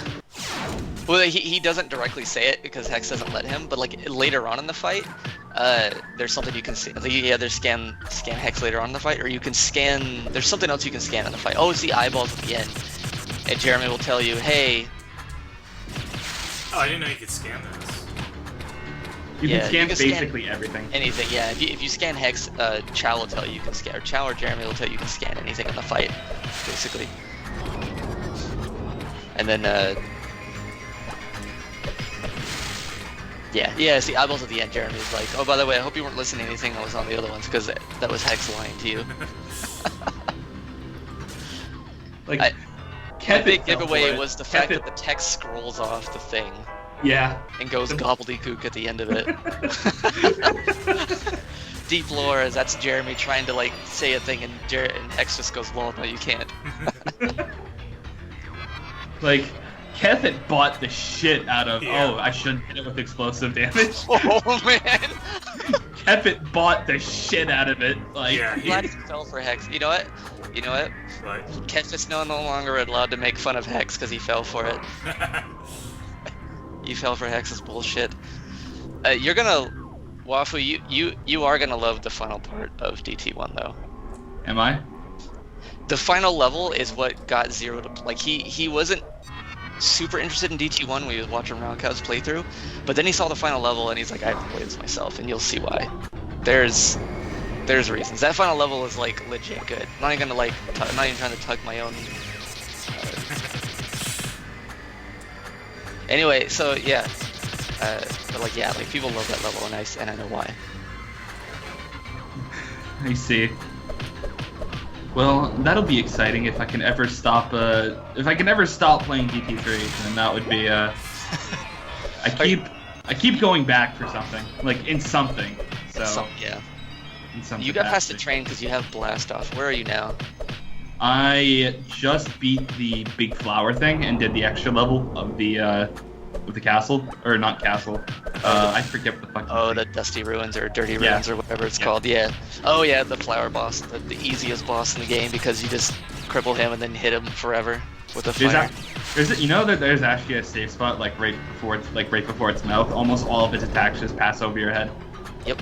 He is the easiest thing ever.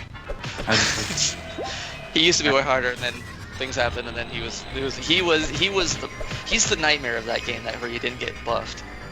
I see. Yeah.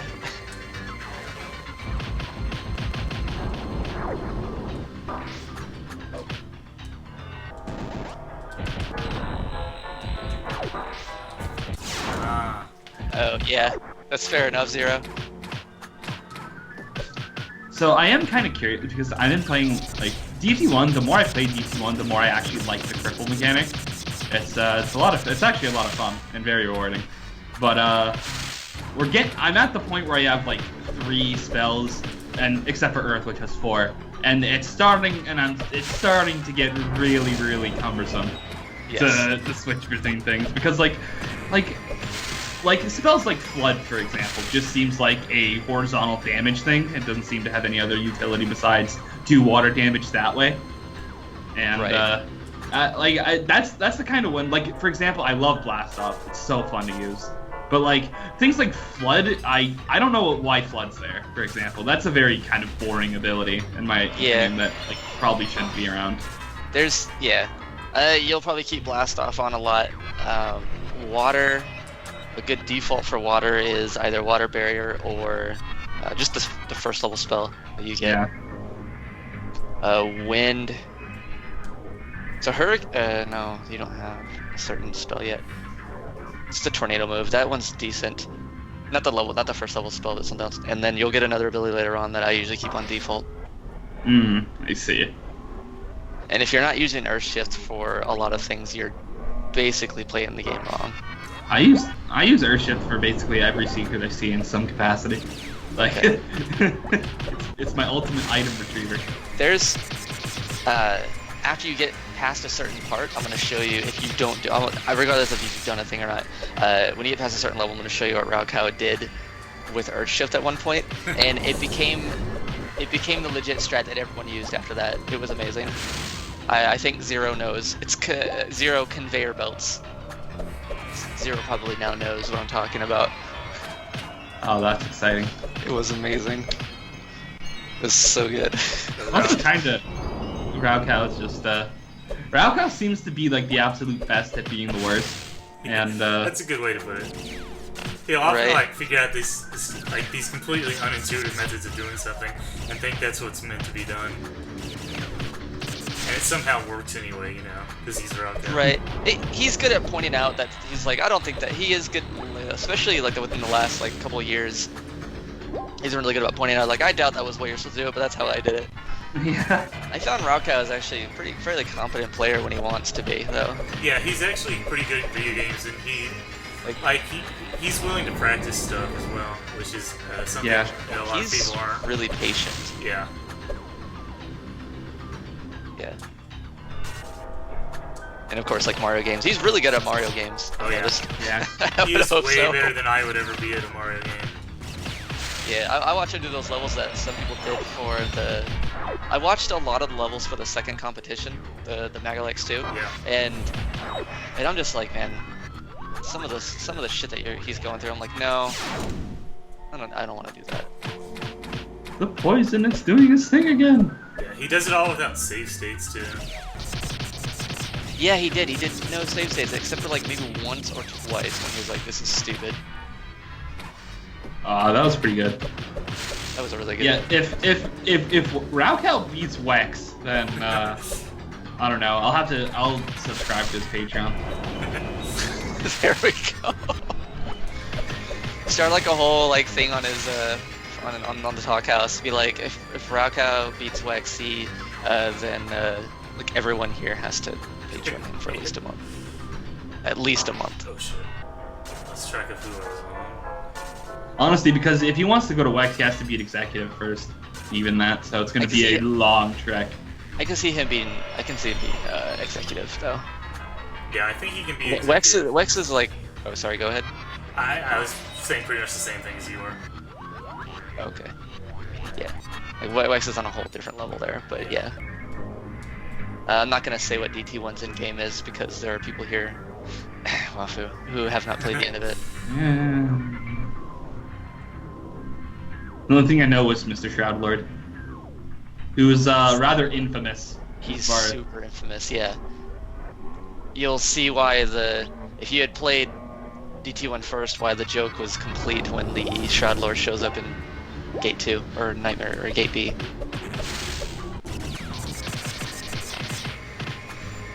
Yeah. I don't know, my thought of DT1's combat system right now is that basically if you trim down the spells by a fucking lot and just kept the best of everything, then I think you have something pretty cool here with the cripple system especially. Right. And maybe like more, I don't know, actually I don't think there's any other way to make like switching between spells better. There might be, but I can't think of anything at the moment because it's always going to involve some swapping. So had I made the game based on a controller, I would have had the 4 trigger buttons. You hold one of those to activate spells, to have that element active. Oh, I see. Okay. So if you want like R1 would be fire. So if you want to do like fire infusion on your attacks or use a fire spell, you would just hold R1 and then you would use the spell button. I see. Okay. And then that way you could link like at least like 2 or 3 spells to that because you would just you link 2 because you would just have oh wait, but then it also fucks with dash buttons. That would fuck with dash buttons, yes. Yeah. But yeah, it was gonna be something closer to that though. Was one of the ideas. Damn, DT movie got fucked. Yeah, you went hard on that hand. I should have just not tried to kill it. I really do like the cripple system though. It's fun. It's like this fun little combo thing to do, and it's very rewarding once you do it up, and almost seems mandatory for some things, which I don't. You're playing on hard mode, so yes, it is definitely going to feel fairly mandatory for a lot of stuff. But it's like normal, veteran, hardcore, distorted is the thing, or yeah, you're playing on what I call the definitive version. To me, hard mode is the definitive version of the game. One step before distorted. Yeah, distorted shouldn't even be in the game. Don't play it. It's silly. Brian weeping somewhere. Oh, there's a 2-hour message. So Frozen in DT1, there was this system where if you attacked an enemy in a certain sequence, it would cripple them for X amount of time, and it would drop their defense by 40%. So basically, if you manage to do this like combo sequence to them, then you blow them into the dirt. Yeah. And it's very fun to do. It's like I mostly only do it to bosses for the most part though, because like mostly doing it to enemies just doesn't, like regular enemies at the moment doesn't seem worth the hassle. It's hard to do it, especially when they start taking spells to cripple them. Yeah. Like looking back at that, and spells should have never crippled them.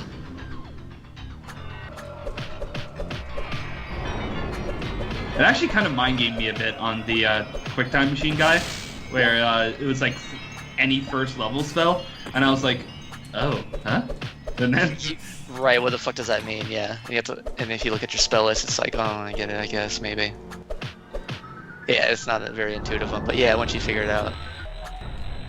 It was like, you even, I don't know how you made it purposely. It's because like any first level spell ... question mark. I was like, well, what the fuck? You don't even know. Fucking bullshit.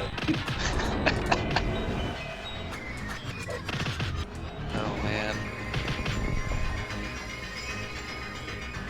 Smoogie still chugging away. Yep. He'll get it eventually. Eventually. Oh, the flying dagger special is so for any who don't know, the hands, I think it's like every other hand that you kill gives you 1 heart. Yes. So it's like 4 health every 2 hand kills basically, and you also shut down the projectiles they shoot. So it's overall kind of a good thing to do in general. Yeah. Oh yeah, his HP on this is like insane because you don't have. This fight is super long on Nightmare mode. Great. Yeah, I mean... So once you get a whole, like, a handle on certain things, this isn't that bad. Yeah. I love the morph ball dodging. It just makes me so happy. Because I never got good at that. Morph ball is a pretty good option, it seems. Yeah.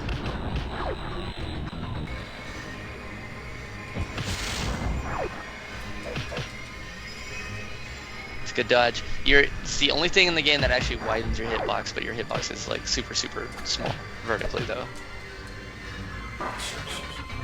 Oh, it does actually widen your hitbox. Yeah. Your hitbox is I think maybe it's like 8 or 9 pixels wide, and then the morph ball is a ball. Well, circle. The good thing about the morph ball in this case with your is like it's very telling what your hitbox is. It's very accurate to the hitbox, which is you know, as your sprite, it's a little harder to tell. Yeah. Yeah. I think for the morph ball, it's something like 2 or 3 pixels in. Let's see. Oh, hold on. I still haven't written that line. That's right. I have it ready to be written there. Because Wafu whines too much. That's getting a little too meta. Yeah, no, Dude, no. if I would love my name being in there in some way, but alas, I already got Wafu mode. Yeah. You have to content yourself with that.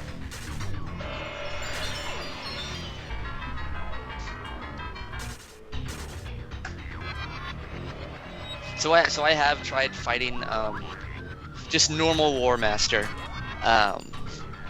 like all forms together in one room, and it doesn't work. Like he just never, like none of the forms change, and he's always that. It doesn't work.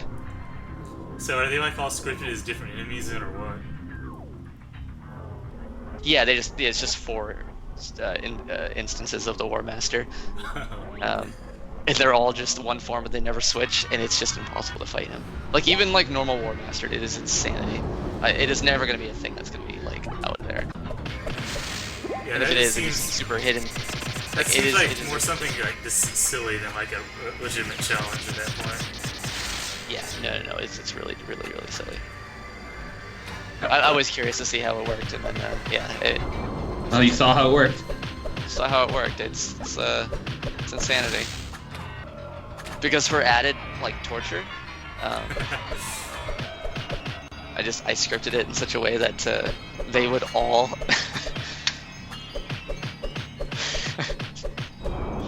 go into hyper mode at the same time.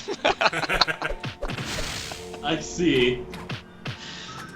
So they were essentially on the same health bar, but of course they had increased health, but they were all on the same health bar. And so when they go into any of their special attacks, they would all use their special attacks at the same time, and they would all go into hyper mode at their 30% thing at the same time. That's it's not good. and the reason I did that because I was like, let's say this was like a legit, like some hidden, like silly, not real challenge in the game though. It's like, how would I do it? Like, what's the first thing to do? They're gonna immediately take out either wind or fire. That's the first thing they're gonna try to do. They're gonna focus damage. Like, no, like all the War Masters have to die at the same time. So there's kind of a shared health bar. You do bad experiments in your spare time, I see. Sometimes. Mad That's how DC some of the things scientists. came to fruition in the game, is through like, I wonder how this works. Hey, that actually worked. Let's go in the game. You see, Quaff gets it. This is what I've been saying. Like, put the 4 War Masters in fidget spinner formation. God. Fuck fidget spinners. Fidget War Master. Spinner Master. It's lovely. Oh no. He does not want his name associated with fidget spinners. I feel like War Master would love a fidget spinner in his life. And maybe that's what he needs. Yeah. Maybe he'd fucking chill out. Like, if he got a fidget spinner. Just spin this for a little while, feel the gyroscope effect. Chill the fuck out, dude. Oh, speaking of Zephyr, I'm curious, what gave you the idea for Chaos? Because, little known secret is Chaos kind of, not to be harsh, but Chaos kind of comes out of fucking nowhere. And, Yeah, they do. and it was always kind of caught me off guard when I was playing, which is like, by the way, did you know that bots actually hate humans? And I was like, fuck, what? and then the whole thing with Chaos got introduced, and I was just really blindsided. And because everyone, I think, when they play this game, expects Hex to be the final like fight and stuff like that, but War Master ends up outliving him, and you know, until Hexter, obviously. But yeah, like, what gave you the idea for Chaos for the most part? Chaos's role changed a little bit later. Well, before they were actually put in the game, but like they were gonna do something a little different. I'll have to think about how to word that. So I'll answer that in a little bit. I'll think about how to word that. Like why they were like what happened with them. Hex's little balls. Hex's little balls. Nice quaff. Somehow I stood up out of Morph Ball. It was impressive, we'll call it.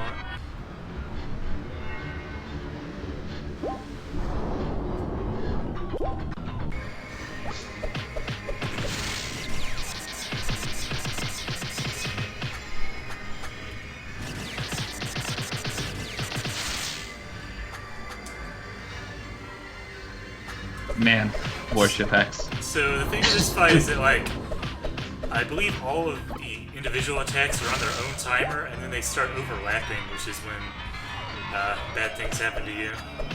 Yeah. Yeah, this guy doesn't have like a set thing. Yeah, they're very DT1 style bosses of everything being its own thing.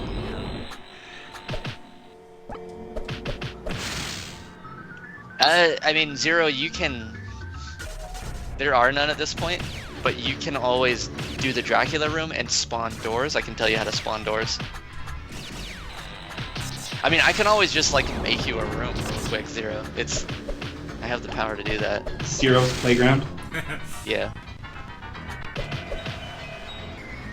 No, War Master straight up will not work with slopes. Since he was designed in a square room, I didn't need to do any sort of like slope mechanics with him, so yeah, he will fucking go apeshit on. He will twitch out on slopes. War Master as a gamer. Just flip it out. Oh, he doesn't even do that. He just straight up just doesn't know what to do with those things. Put kittens in the background. Oh no, the poison! Yeah, the poison that comes up when it's convenient for the plot. Damn, dude. Oh man, you haven't reached the second distortion map, have you, Wafu? In DT1. Oh, it's a magical place. So Zephyr, I'm gonna need you to like give me a list of item upgrades. Because I can't find the fucking skill points in the earlier levels. I don't know where the fuck they are. And it's driving me apeshit as to where the fuck some of the skill points are. Maybe later. For now, I'm gonna let you suffer with that. Can I beat the end of the game if I don't have everything? I'm curious. Sure. Is it that strictly balanced? Again, the more even like Shroud Man McGee is balanced around 75%. I see. I'll probably have more than 75%. It's just I always end up missing like one thing out of like most maps. Yeah. Like it's almost always a skill point. They are careened off into the bottom, into the void, Moogie. That was fuck. God, that was nice. Man. The refreshing, the no missiles.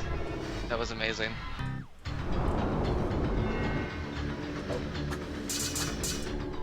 So everything starts happening at once now, and you get to deal with it. Yeah. Oh right, that's right. He takes away abilities because Hex is a bitch like that. He really is. And was Hex bullied when he was younger? I can only imagine that's what happened. Well, I mean, Maybe he has some of Jeremy's memories and he was bullied, and Jeremy was bullied. I don't know. That's I don't know. The The creator whole, of DT3. The whole idea of him being a clone of Jeremy has never made any sense to me at all. They like don't act similar or anything. So I made it pretty far that time actually. So, I think you did. Really far. Yeah, it was I guess. Yeah, cause like I met him once in DT. Well, I didn't actually meet him, but he talked to me once, and he's like just kind of like a XD. Like he's just he's just a bit of a memer. Like he just showed up like yeah. He's just, Memer? I've never even heard that word before. What is this? He's like, he just shows up and he just kind of fucks with you a bit, and then he just fucked off immediately, and I was like, that's not the hex sign up. There was no talk of existence of it being a problem. You'll see. Existence is a problem. It's a God, that line kills me. You'll see. I see. Like why you haven't seen Hex. I know that he apparently you first meet him in the distortion in DT3, or not in DT3, but that's the map you meet him in. I did not know that was a DT1 map, by the way. That was they say this is like where it all began and stuff.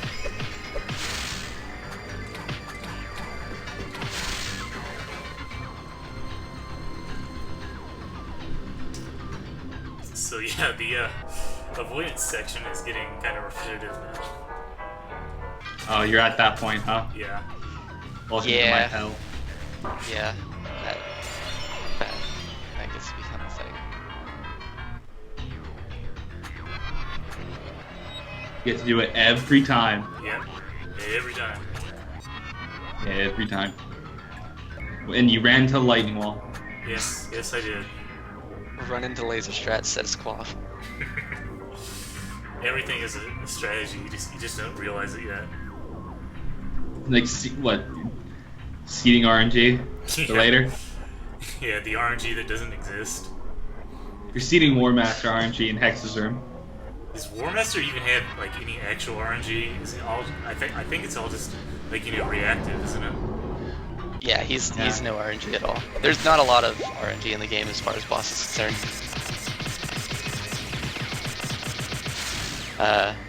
The most RNG boss would be the spider. Oh, spider. Yeah, he always comes down a different path. Yeah. Let me tell you, the gold time on that guy is ridiculous, by the way. It took me like a really long time to get it. Yeah, Bow Spider has one of the harder gold times. It's very, it's pretty hard. Yeah. I think one of the things that could have helped that would have been to make the first phase not random, but that it chooses a path that is always the same amount of segments that it falls. Because the first time he comes down, especially when you're trying to do a goal time, is gonna be the slowest because he comes down really slow. The rest of the time he comes down much faster. So if the first time can be deterministic as far as how many of those he goes, because if he has a lot of the little slots there, the more of those he goes along, the more fucked you are as far as goal times go. I think the happiest I've ever been was when Bow Spider just got one of those where he just shot straight down and didn't do anything. I was like, oh, thank you. There's no ridges. Just. I talked about it, Zero. I just never actually did it. I think we talked. Was it last month we were talking about that?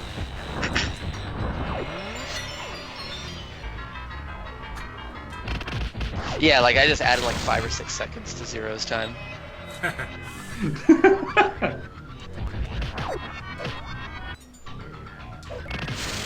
Okay, so the dagger special will kill one of these things in some way if you hit it perfectly. Ah, shit. Wasn't paying attention to it. Oh, nice. Well, paying attention is typically a good thing, I would even say. Really? Yeah. Recommended during this fight in particular. Get sent back to the avoidance section if you don't. Yeah, that's your punishment for playing badly. The avoidance.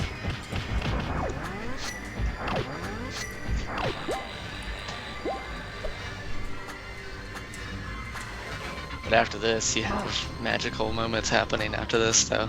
Yeah. When you do win. I hope Moogie dies in the Mario segment. Please don't say that. Oh my god.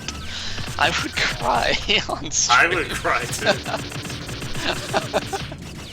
That'd be worse, that or running into Executive Sprite when you get to this last phase. I mean, I did that. I never died to Hex's Mario phase. I think the Mario phase thing was the saddest one. I lost gold time once to the Mario phase. Oh, really? Mm-hmm. Like you got hit? I mean, I just straight up just missed the jump and then bounced off the fire, got 5 seconds and lost it. It was pretty crushing. You sad?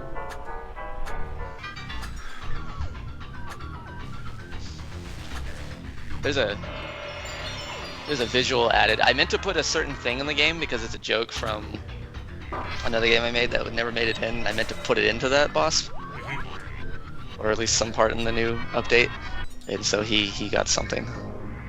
It's a visual only thing. It's there for literally 2 frames. Oh, okay. I see. Somebody go like analyze video footage to see what it is. You'll know if you fight the boss and you get to the very end. Oh, okay. Towards the end, anyway, you will see it. There is no not seeing this. Will you ever unsee it? No. You will never unsee that. So I actually really love the hands because they give you free hearts. Yeah? The hearts are the best thing. They are your lifeblood. Yeah, literally, they're your lifeblood. One would say they are your life, yeah. Man, Hex is just so generous. He gives so many hearts. He's not that bad of a guy, see. Yeah. I don't know why he's all like existence and hatred and like. He just wouldn't have friends. And why does he hate video games? That's what I don't get.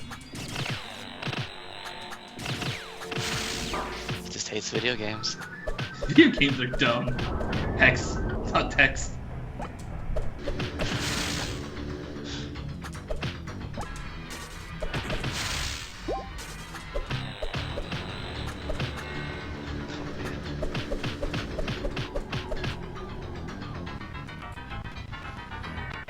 So this is the strategy I did my first time playing as well.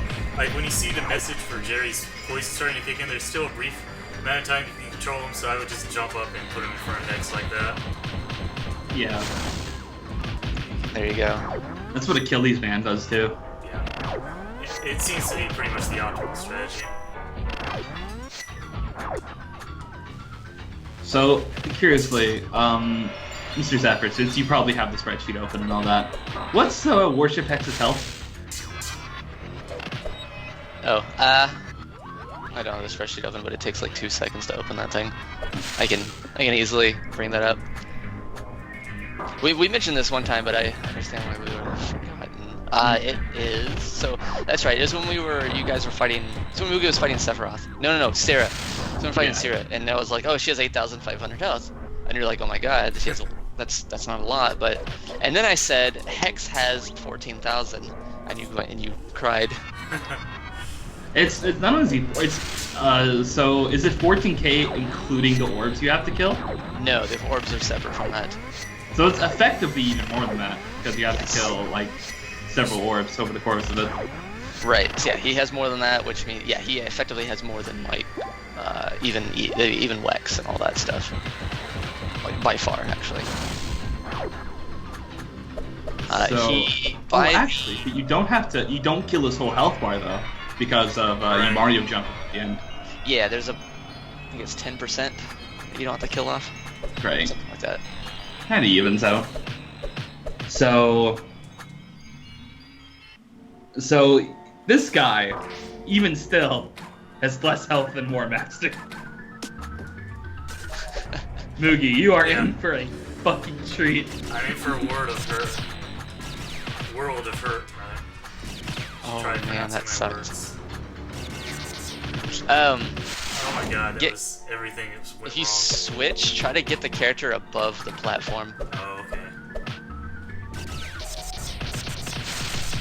Yeah, he wasn't gonna dodge that because he fucked himself. Yeah. Yeah. Put the character above the platform so you can. Yeah. Stuff.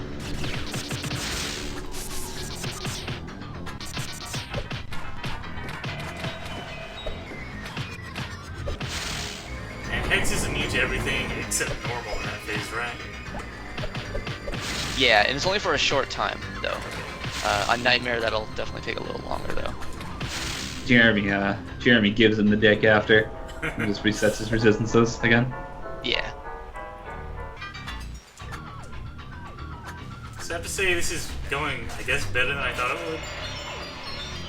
would. Some progression. Slow progression, but progression. Yeah.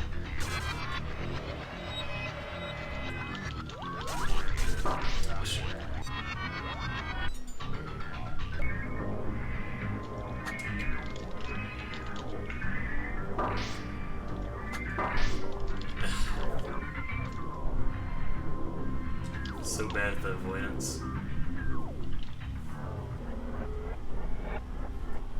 And now, of course, I'm wondering how I ever had trouble on normal mode because you just had, infinite health, whatever.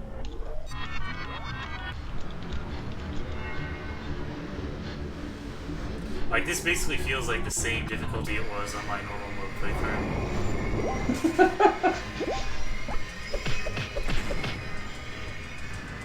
This fight's gonna take like 8 minutes or something, but in your final kill? It's, according to... Actually, it's the longest fight in the game. Even longer than Executive? Or... Well, let's see. We'll see if I feel like being Executive. I don't recommend it. God, that'd be insanity. I've tried him a few times on Nightmare, and he doesn't seem like impossible, just improbable. No, he's definitely not impossible. Oh, okay, no, he is longer. So, but amongst the other bosses, he is the longest, even longer than Abomination.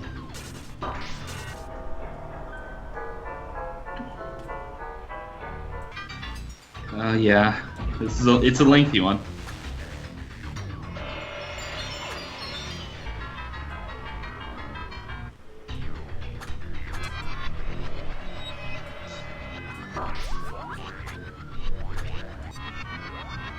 At least I'm learning new and exciting strategies for the final, for the avoidance part, rather. Oh my god. I stood up somehow. I think I still haven't mapped to stand up when you press up. I should probably turn that off if that happens again.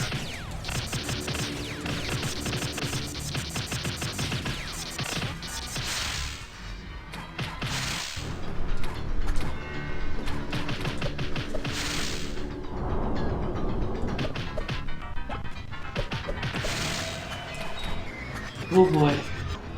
Yeah, it's Worship Hex, that's what we're doing. Yeah, that is what we are doing right now. The good thing is that when he gets to his the laser part of his fight isn't now all that bad. Yeah, like I said, I actually find this fight more or less fun. Like, it goes on for a while and you do a lot of crazy stuff, but it has a good sense of build-up to it. By the end, you're like freaking out, and then you get to the Mario part. I think it's just done well. Like when I got to the Mario part, I was like hyperventilating. I was like, "Oh my god, don't fuck this up." Yeah, the Mario part's easy, but like you've gone through, like you've just gone through like 5-10 minutes of this and lost a bunch of time. You're like, "Oh my god, I don't want to redo that." Oh yeah. Yeah, it's very effective in that sense. Oh my god, what the fuck did I do? Most everything in this was designed for that first impression.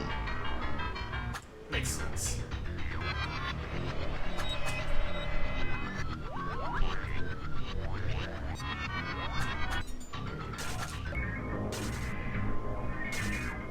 Okay, I'll be right back. Alright. Aaron. Few Won't minutes miss there. much. It'd be funny if if he's dead by the time I get back.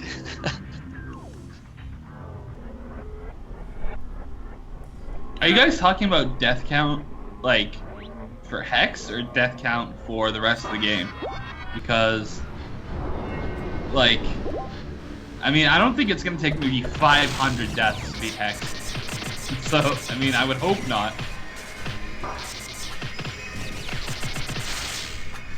Yeah, I would hope not too. I mean, there's no way for it to take that many just because the fight itself is so long. At that Yeah. point, at that Be here for point, days. we'd all be dead of old age. R.I.P. Yes. As the game's not even over once you beat War Master. Gotta fight Hexer. Yeah. Hexor might present some problems on Nightmare. I was talking to Zephyr about it like last night, and like the knife phase of Hexor is balanced for the fact that you have full health. Like just period that you have like 20 hearts available, and we don't have that.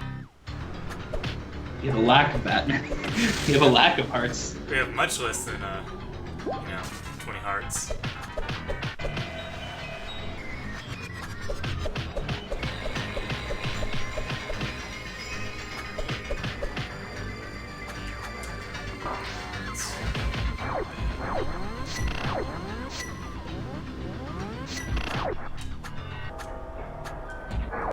All that exists is Jerry juggling. At least I Juggle. Yeah, at least I relearned the timing for Jerry juggling. Because I have actually never like practiced this fight again since beating it my first time. Which is kind of coming back to bite me now, but you know.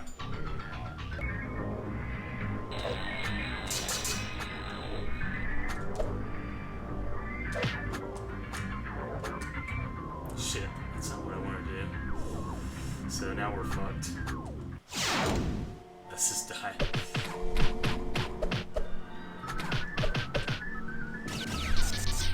So make sure you press the right switch button here. Pro tip. Oh, that's not good.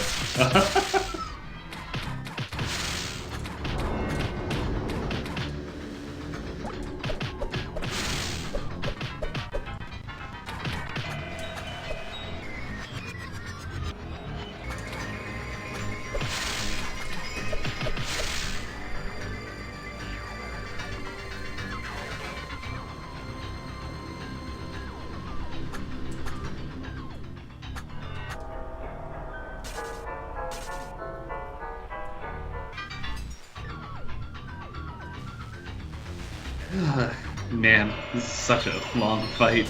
Yeah. Long and grueling. There's nothing really to say at this point either.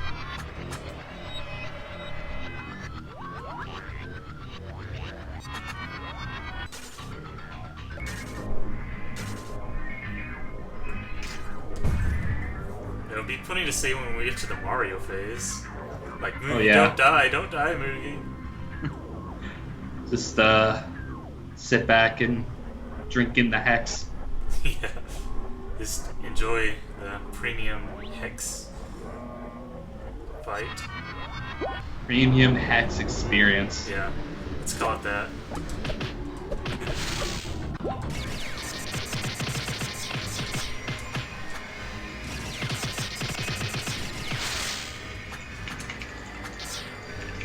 There should be a Platinum Disco remix, but with hex. Somebody want to make it? Yeah. Just like this theme. And then it's just looping like Existence is a Problem over and over again. Platinum Disco. Who's gonna voice act Existence is a Problem? Like, Zephyr. Zephyr. I think Zephyr even knows what Platinum Disco is. It's a thought, isn't it? It really is.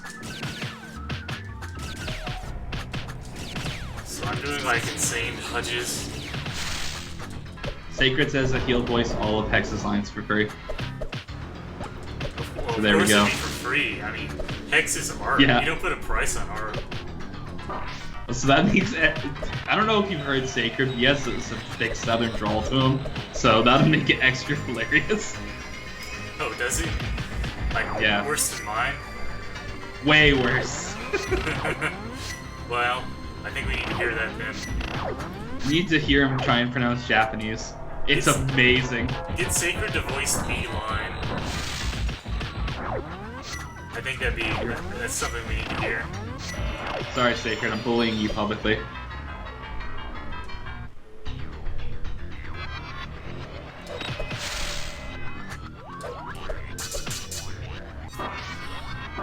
Wow, I just walked right into 2 things of damage because, you know, I'm stupid, apparently.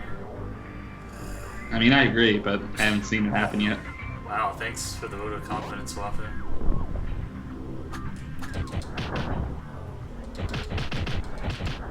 I take offense to that, Sacred.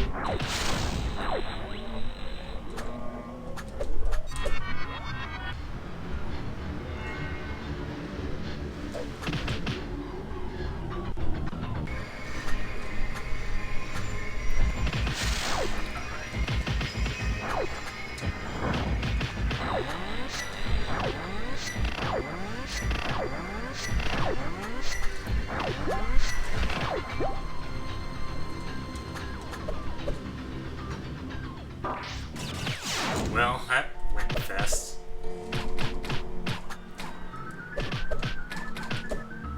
You just go right into the last phase and die. One of the things that is throwing me off is that the timing for the ore being electrified, let's call it, is also independent of everything else. So like the faster and slower you do the fight,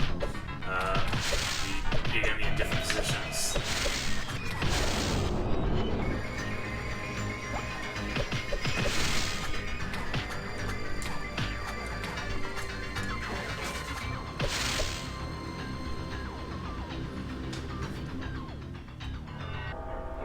At least I more or less have the avoidance down now, I'm gonna say. Yeah. I mean, even if you take 1 hit during the avoidance, you immediately get 4 hearts anyway. So. It's not as bad as it could be.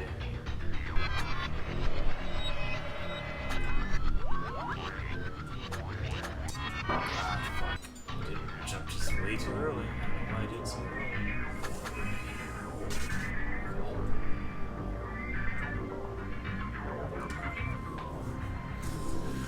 So we can make it past the morph ball to unlock without taking a hit, huh? So, this reminds me of pretty much like back when Claire's dash used to have that weird pullback motion to it sometimes. The snapback? Yeah, it was I basically always resorted to air dashing as Claire on this part on the electrified avoidance section because it just was safer in that regard. So I didn't accidentally whip myself back into walls.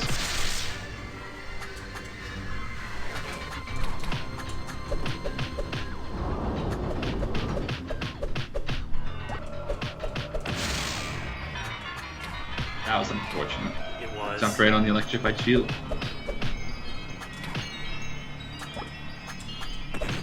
Oh, I actually can't hit him. So when this becomes a real speedrun category, it won't. But when this becomes a speedrun thing, you go to AG to Q, then we can all be on the couch with Quaff. For 16 hours. Yeah, imagine a 16-hour run of DT3 at AGGQ. What's the longest stuff on there? Like Final Fantasy VII takes what? A ton of time, right? Yeah. It took, I believe it was 8 hours this time. It was they always end with some mega RPG, final speedrun or something. So, my favorite one is still Super Mario RPG. Despite being insanely long, it's a fun speedrun to watch. Not sure what I was trying to. Let's just kill myself. That's not ever gonna work.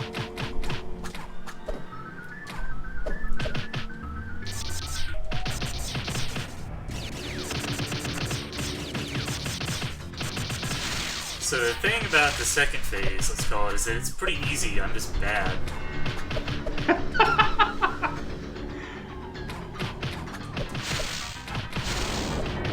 Why are you freeing Claire?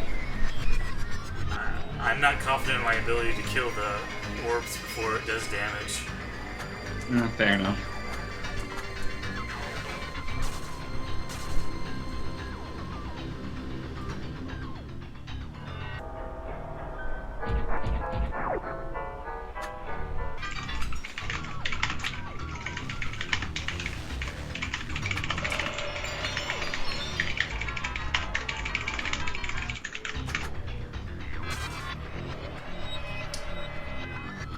Okay, I believe that's the second time I've done the avoidance without taking damage. Woohoo. Oh, and another thing to note is that the hearts in this battle actually despawn. I believe it's the only place in the game where they despawn after a set period of time. So, that's bad. At least Hex doesn't eat them. That's true. He does not.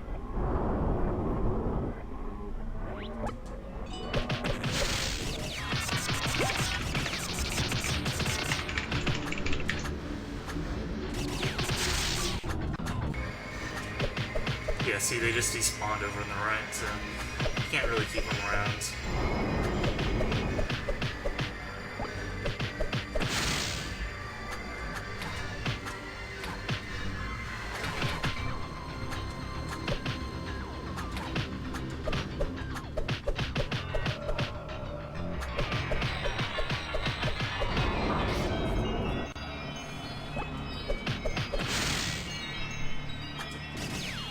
And I believe the chance for the heart to spawn is just random from the hands.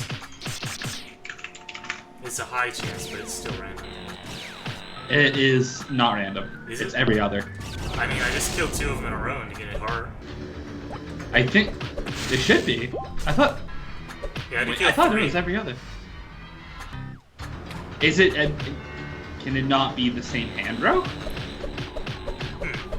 Maybe that's it. Maybe it has. It checks it like yeah. Because I thought it was every other, pretty consistently. Yeah, maybe they're counted as separate enemies. That would make sense.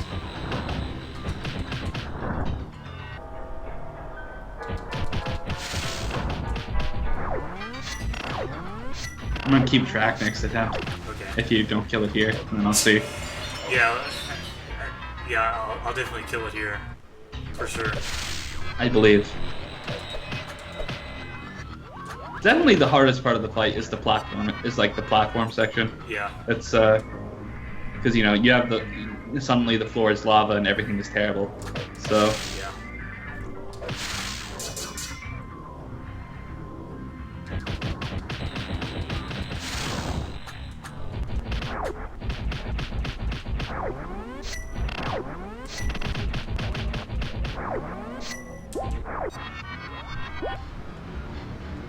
knife special is wonderful. It really is. It's such a good special. 30 damage phaser, baby. Oh yeah. The 30 damage phaser is the lifeblood of this run.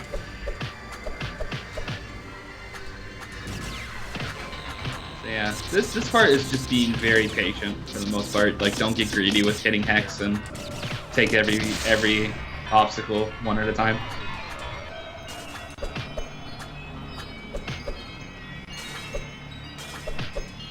It's actually scan. Oh yeah. Okay, yeah, he is immune to everything except normal. You can't hit him with even explosive at this point. You could hit him with explosive, this would be so much nicer, wouldn't it? Would be. Gulped poop. Look good.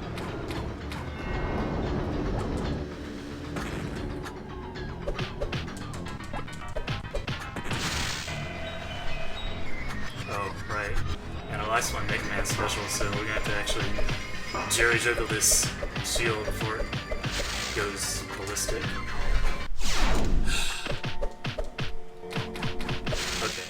It's just a matter of keeping track of what's going on. That's all it is. Might be better to like be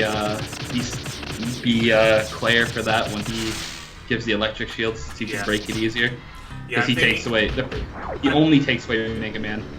I'm thinking for that section in general, it's just better to play with Claire because she has the hair whip, and like we're not gonna go for Jerry Juggles. Yeah, for the orbs, especially considering that's when he spawns 2 more orbs, and you have the knife too. Yeah. So yeah, there's no reason to try and like there's no reason to try for gold times, let's say. And I do wonder like what gold times are possible on Nightmare still, by the way. You need to figure that out when I give you my save. these are things that mortal men should not worry about.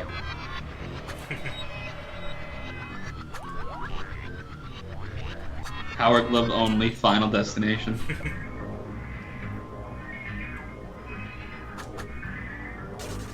Okay. Oh yeah, Kamek, yeah. Oh yeah, Kamek is obviously in. Who says Kamek? It's Kamek. It's Kamek, yeah. I said Kamek for... That's my Canadian leaking. You have Kameks in Canada, or what? No, it's just the fucking... it's a long story. Okay. I'll take your word for it then. Night Terror boss rush, plot armor only. It basically comes down to that when I stop focusing and I just let words leak out, then you get stuff like Quebec, basically. I try to keep like the drawl on the low. Nobody wants to hear me say A over and over again, so. Yeah. I don't. Well, I mean, some people might want to, but we don't. Sacred probably does. Yeah, Sacred's a weirdo like that. So I'm, taking a lot of damage trying to get hearts, which is kind of defeats the point. Let's just restart. I don't like how that run was going. I more or less figured out the avoidance now, so it's consistent getting to the second phase of the fight at least.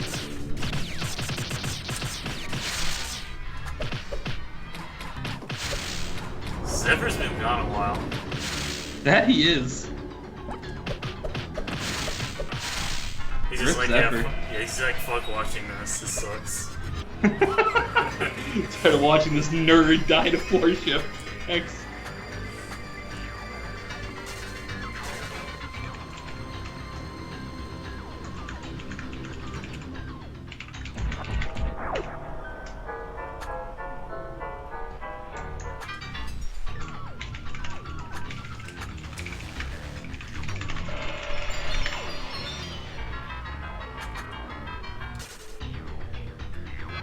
Okay, yeah, so the avoidance is actually extremely easy when you figure out what to do.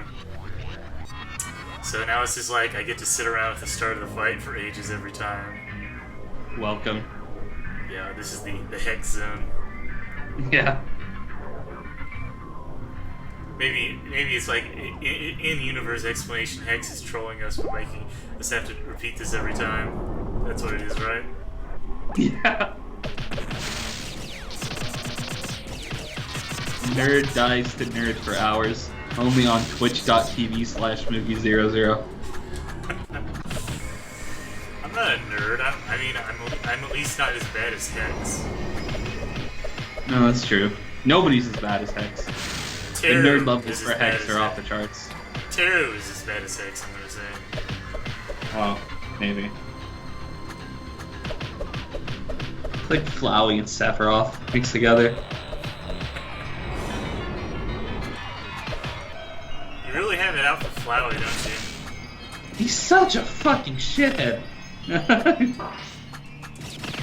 Undertale is a bad game. I mean, I don't disagree. Hot take. In fact, even if you look at it from a plot standpoint, I think only the genocide route is worth doing, as far as like thematics and stuff like that. At least genocide route like has a message at the end of it, and, like a goal. What that is if you like that is it's up to notwithstanding. Yeah, but the pacifist route is just extremely pandering. I call it furry. I was gonna say furry pandering, but that's rude. The thing I hate about the pacifist route is that the final boss, you cannot lose. It's just one. It's a 20-minute cutscene. Yeah, it's a really fucking long cutscene, and for some people, for some reason, it gives people feels. Let's say, and I don't know. I don't understand why. It's like, we beat Flowey with fucking friendship. Amazing. It's not even Flowey. It's like, no. I honestly, I don't understand the plot of Undertale. No, that is Flowey. It's just he's a goat now. He's like, that's his real form. Yeah, I don't really understand the backstory of Undertale at all. It's never made any sense to me whatsoever. I actually somewhat do. Somewhat. A little bit. I'm sorry. Yeah. Yeah, no, feel bad for me, honestly. It's just like, I find it hilarious, like Sans and Undine are like the only two fights that actually like use the combat system in cool ways, and then like they're like referred to being so hard as being a troll. It's like, fuck off. Game has good music though. It does.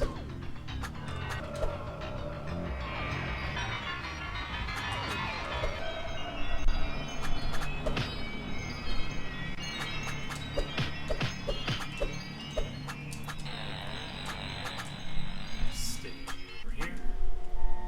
Yeah, we're gonna take this nice and slow.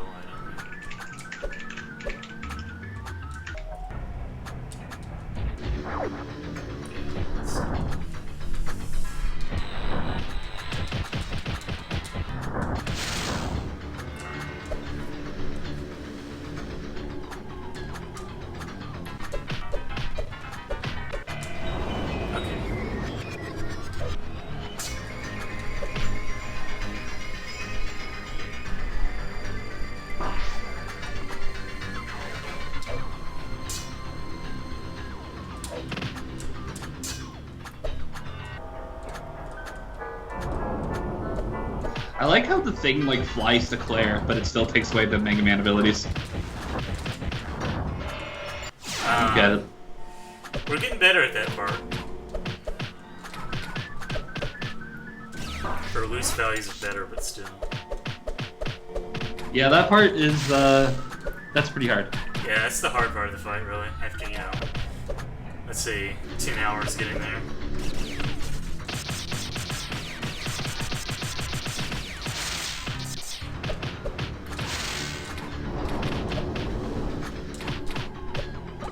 Slowly but surely. Yeah, I like how we moved on from this is you know we're strapped for stuff to say because like everyone's already seen Hex. Yeah. So now we're just like, okay, let's talk about Undertale. I mean, We have truly gone places, haven't we? anything to keep the stream like actually entertaining instead of This is what I imagine a podcast would be like, by the way. Somewhat, anyway. More less distracted, obviously. yeah. But this is what I always imagined.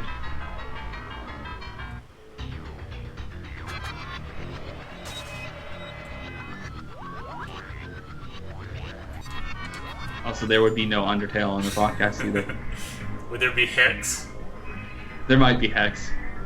Special guest Hex? So what do you think about existence, Hex? It's a problem. Yeah. It's problematic, is what it is. Same.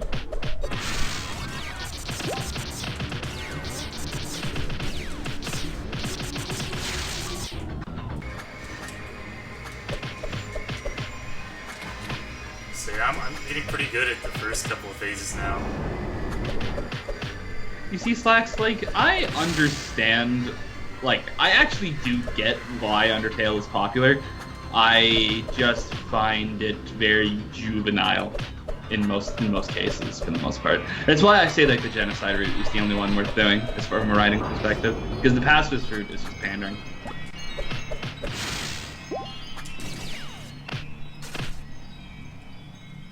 Well, Like, it's a, you know, everyone's like, all the characters in Undertale are like innately nice and just caring people, and they're just like, you know, once they get to know you, they're all really shappy fellows. So it's like not something you need to think about. So of course it's gonna get popular.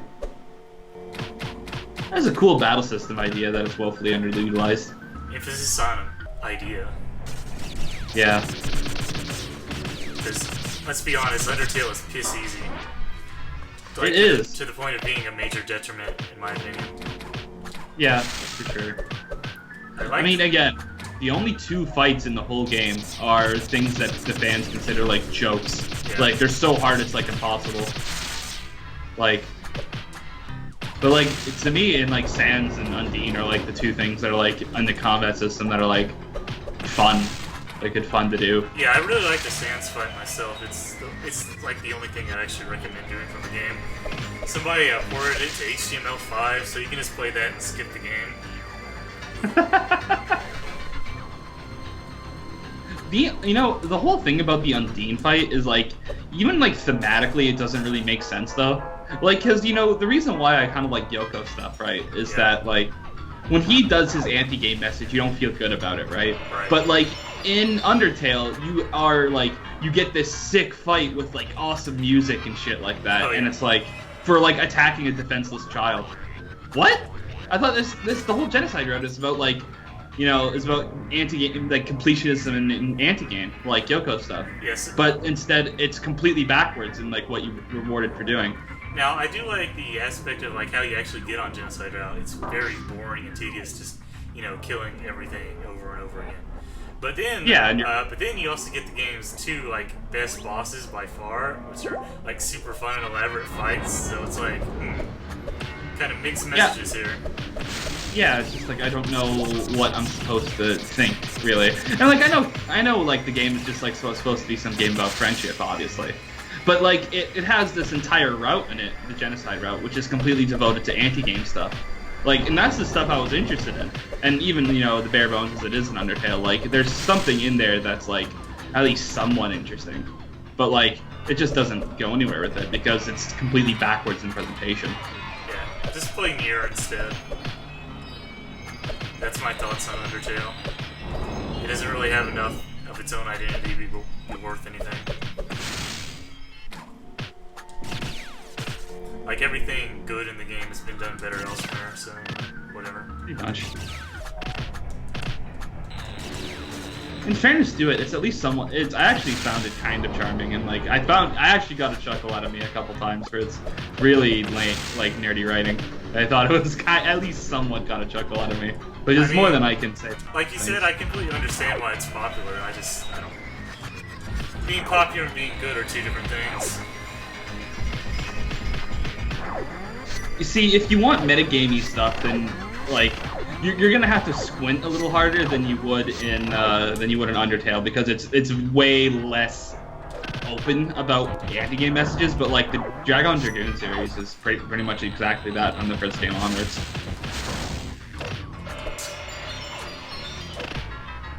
Yeah, I mean that's every game in that series by far.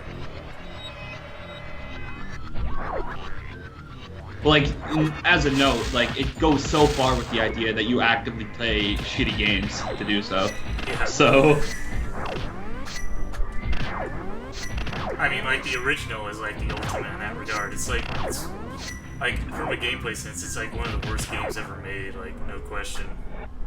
It may actually be one of the worst, both for reasons that are intended and reasons that probably were just because of scheduling and, like, game studio shit. Yeah. Like, I don't think the game was intended to not have a jump button or anything like that, but the fact that the game is like, boring, tedious, fucking Dynasty Warrior shit, it was intended, probably. I like to think so. Well, Yoko said in interviews that his concept for the game arose when he played a Dynasty Warriors game and he wondered what sort of person the protagonist would have to be to kill so many people like that and just laugh it off. So that's how Kine was born. We got, a wonderful game full of characters. Yeah. Full of, like, pedophiles, child eaters, all that good stuff. Literal child eaters. Yeah.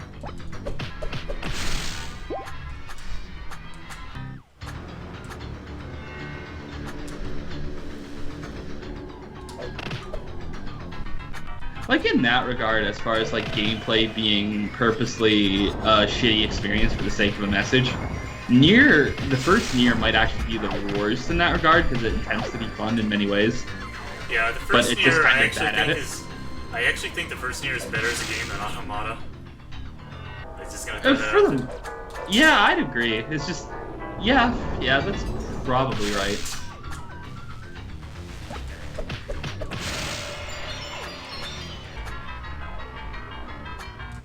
Oh, we got the resist values. but it also took away, you know,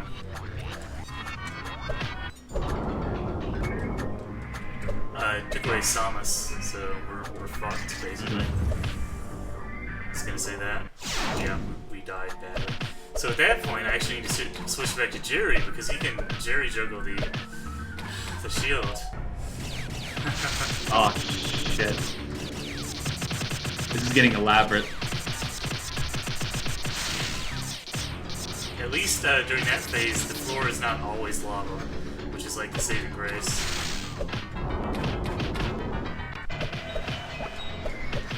Yeah, I guess that's true, Ice. That Replicant kind of like plays with game conventions, and by doing so kind of ends up as a fun game because of it. Yeah, I mean, like, there's a dungeon based on Zelda, and like, since it's a Zelda dungeon, it's actually pretty fun. And like, yeah. But I mean, if you want to know why Automata got popular, it's because of like, I'll never understand why it got so popular. But the ending is something I think undeniable, even to the most people who don't squint hard to see the message behind most of it. I mean, how could you possibly miss it at that point, really? Yeah, I mean, yeah. I mean, if you don't have, that probably loses some impact if you don't look hard at like the connection between that and Dragon Guard 3. But I mean, if you've played the final boss of 3, then you get to the end of Automata and you're actually expecting you have to do that. And that really, like, enhances it a lot, I think.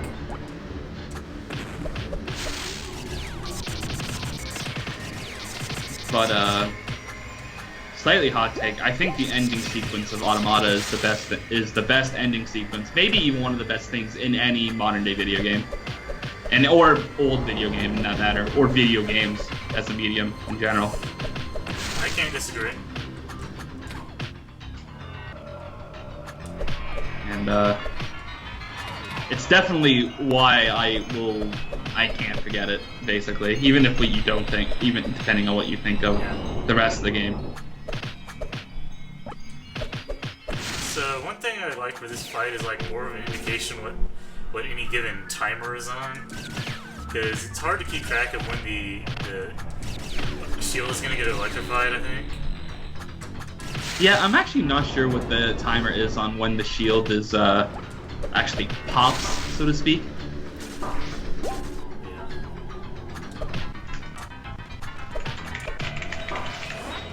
Yeah, we're gonna retry that. Basically, at this point, I'm gonna retry if I don't get to the final phase with like mostly full health, because the rest is easy. Well, I say final phase, but you know, pre-Mario phase, let's call it.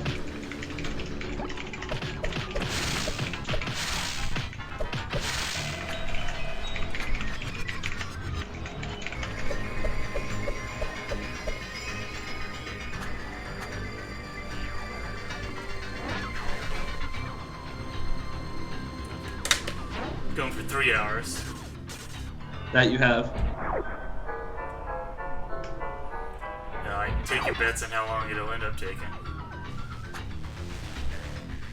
You're gonna end up doing this one off stream too. I mean, I hope I don't have to, because we're gonna keep going for a while tonight. Yeah, fair enough. At some point, like, the pressure of not doing it on stream might help too. Because I do feel like a bit like pressure to play well when I'm streaming, but in a way that I don't when I'm off. Like, yeah, I was fighting the Abomination, I was getting much less stressed out when I did it off stream.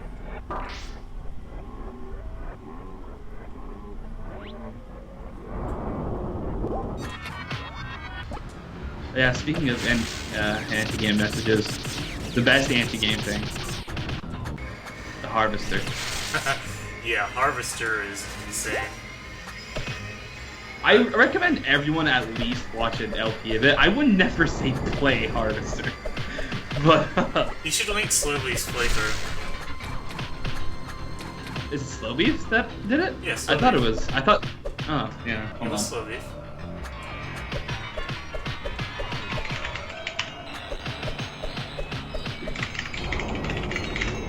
So I'm basically at the point where I learned where everything is gonna spawn if I play it perfectly.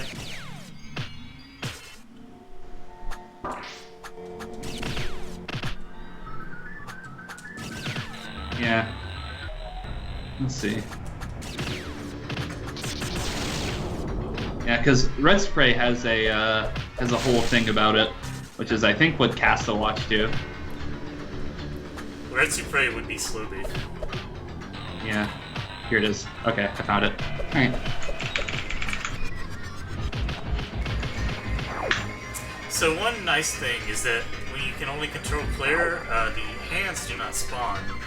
Because, you know, they're only feasible to really kill with the Jerry Bomb. Yeah. So yeah, it's rare footage is that for being nice to the player.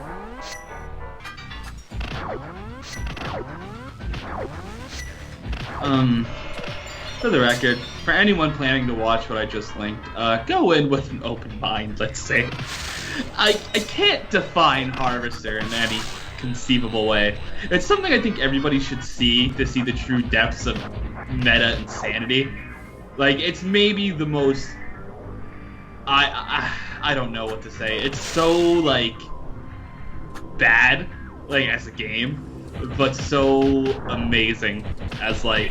It's also a very good example of, like, what sort of games you used to be able to make with, like, actual budgets.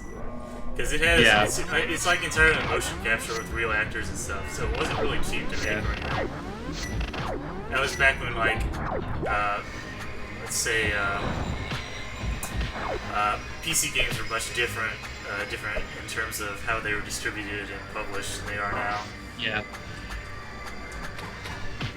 It's like, the thing about Harvester is that, like, I almost want to say it's almost good in, like, what it goes for. It's just what it goes for is immensely insane. And the Lodge kind of sucks. But, like... The Lodge. Even, like, the Lodge is pretty shit, let's be honest here. Oh, fuck.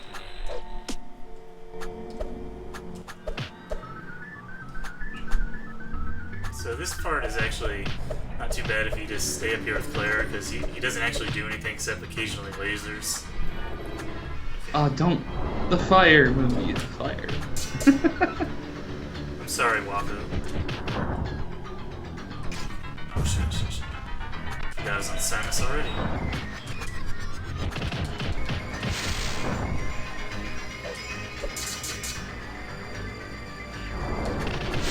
Okay, that's for one.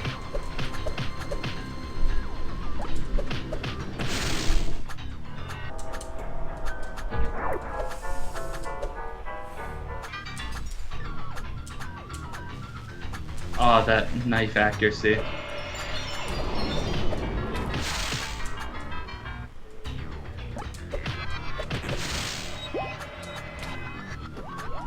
Oh shit. You weren't Jerry. Good job.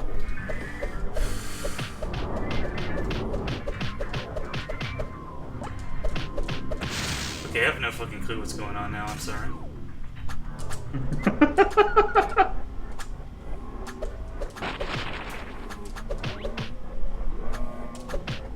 Oh, you're doing so good. Oh, it's the laser part.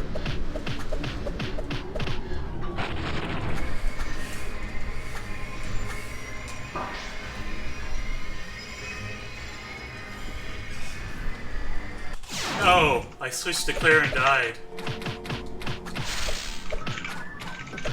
I blame you, Wafu. How was it my fault? Okay, so if I actually make it that part, there's like nothing to worry about. Just don't freak out and switch. Oh, that was it. Yeah, that was like the end of the fight too. But it's okay. It's okay. We'll get there again. We got there once. Oh, that was pasta. Delicious, delicious pasta. We got there once. We can do it again. Yeah. Yeah. I'm glad you see what I mean in terms of the stream freaks you out. 'Cause that's what happened to me. Like, I always play worse when I go on stream.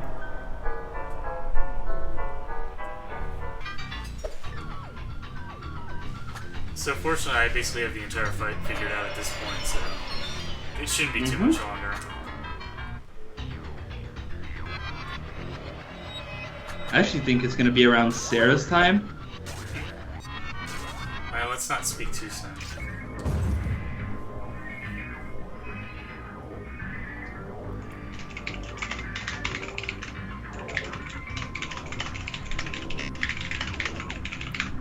And another thing that helps during that third phase is actually putting the stasis character like at the very top of the screen. Wow, I got hit 3 times in a row, right at the end there. You have my exact strat, by the way, the Morphle Avoidance. Pretty good strat. Great minds think alike. Except the getting hit part. That was amazing. Yeah, I have no excuse for that. And I think what it is with hearts, they will not spawn if you actually have full HP already. Oh, that makes sense. Huh.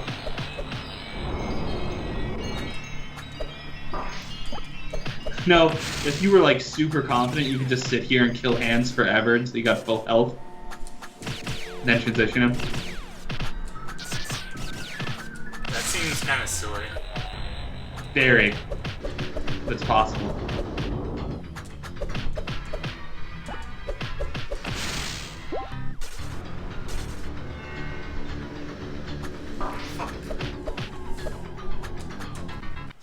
Oh, All sorts of spaghetti happened.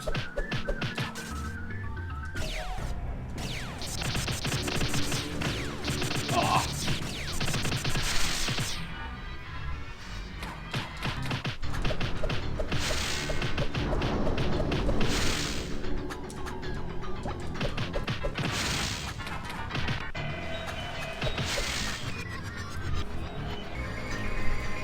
But again, hey, we got the avoidance down. I'm glad we conquered the avoidance. Yeah. It's just a long fight. Yeah, there's this. Gaining a longer fight. Well, we still have a little bit before War Master. We have the best part of the game before War Master. Oh yeah, your fetish. Double jumps, man. Can't get enough of them. Okay, so let's try not to be hit 3 times in a row on the morph ball now. I think that'd be great. Good idea. Be swell and dandy.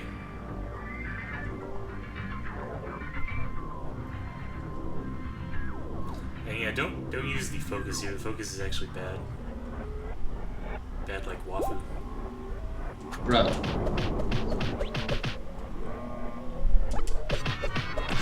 Kefit's here. Hello, Gross Kef. ass Kefit. Hello, Kefit. We're doing your favorite fight.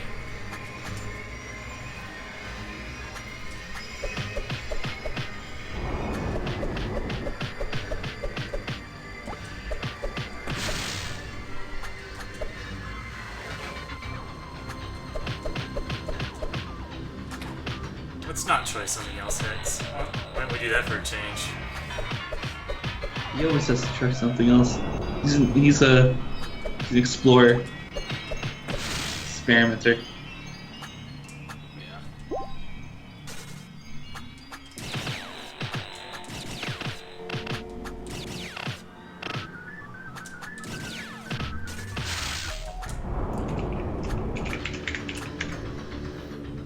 Okay, let's just not kill the hands this time, because that would put us in a bad position.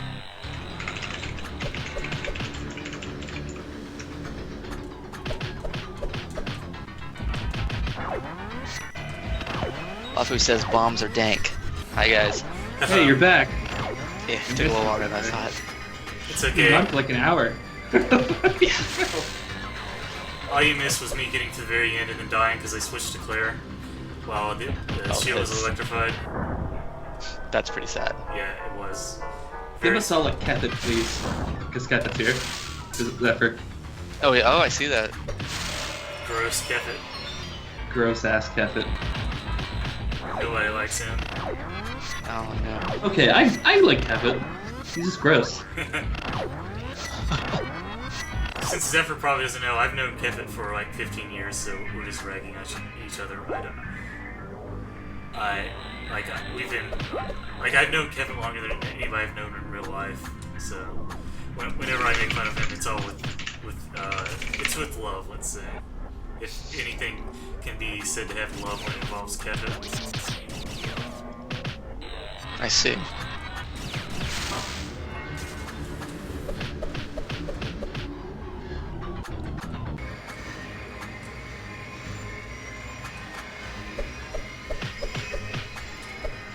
Glancing at chat real quick, there was discussion on video games and things, Undertale and some other stuff. Yeah, #1 Undertale chat right now. Oh yeah, we talked about Undertale because I compared Hex with Flowey, and and then I said that and then Moogie said, "Oh man, you really don't like Flowey," and I was like, "Man, I hate Undertale." But oh, I see. And then I talked about the genocide route and and then Nier and then stuff like that. It went on for a while. Oh, okay. Oh, the genocide route. The thing of the game subverts everything. It subverts so much stuff it does, and then it doesn't subvert the one thing that it needed to subvert, which was the enemy grinding. So as soon as I figured that out, I did all the stuff in the very first part, the cave, to initiate it. And then I got outside. And I saw that it would tell you how many enemies you have to kill. And I was like, oh, well, shut the game down, find the save file, where's that value? Put that down to 1, kill one thing, because I didn't know if there was going to be a thing that it flags if you go from 1 to 0, or if it counts 0. So I just did that, and it worked. And so I'd go to the next area. And wow. That's some pro strats. That's pretty dank. Wait, but wouldn't that mean you would not reach max level for Sans? It doesn't matter. Well, no, because I didn't know what was going to happen, but when you fight the non-boss fight of what's his face, Mediten, he just auto levels you. He gave me some immense amount of EXP, and I was like, oh well, I guess it didn't matter that I skipped all those fights. Huh. Oh, I actually didn't know that. Yeah, the only thing that would have been you don't really get a lot of EXP from those things anyway, from a lot of stuff. Oh yeah, that's true. The only fight I was under leveled for was Undyne or something. I had a little I watched a let's play of it real quick, and I was I think 3 levels under what you're supposed to be for Undyne. But when I got to Sans, and I was like, okay, well, what level am I supposed to be for this fight? Because I skipped things, and I was like, well, maybe I can hack my level like I did the other thing, because that's all in the save file. Maybe I can just hack my level to where it's supposed to be. But I was the same level anyway. I was like, oh, okay. Yeah, it's sets you always level 19, I think. And of course, the big joke is that you get this ridiculously powerful weapon before fighting him, and you can't damage him in any way. Oh fuck! I was talking about Undertale instead of dodging. Yeah. I was like, Kefit, nothing about this fight has changed at all. Yeah. We're still, grinding out the avoidance zone. There is absolutely nothing obscure about DT3 safety. No, there's nothing obscure about it. If you double click on it, because the file is quote unquote .dts, it doesn't. But it's literally just a notepad file. It's just an INI file. You just drag and drop it into notepad and it'll work. And you can open it up. And it's just a bunch of keys and values. That's all it is. And it's just all lined up for you to look at. It doesn't even do the thing that DT1 does, where it messes with the values when it saves and loads them. I don't know if I don't think DT2 did, but this game does not mess with any of that. It just leaves it all open for everyone. Man, that's I did not know you had some dank Undertale strats. Oh yeah, I wasn't grinding. I was like, no, this game's been so anti-grind from the beginning. And I was like, no, I'm not grinding in this game because it's so. I'm just not doing that. And plus, the game is interesting. I like the game's not grind or non-fighting mechanics. Because when you fight, it's just wait for the thing to line up in the middle and hit the button. I mean, it's just that. But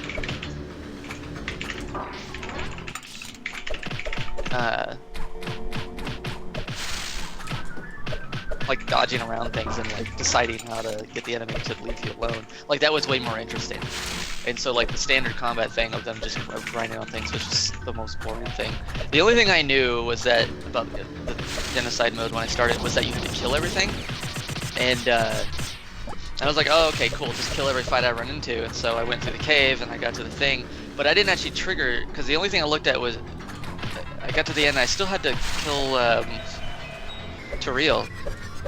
Oh yeah. But then I kept hearing you had to kill her, and you would kill her in one hit on if you did that. And I was like, well, she didn't die in one hit. So I went to that.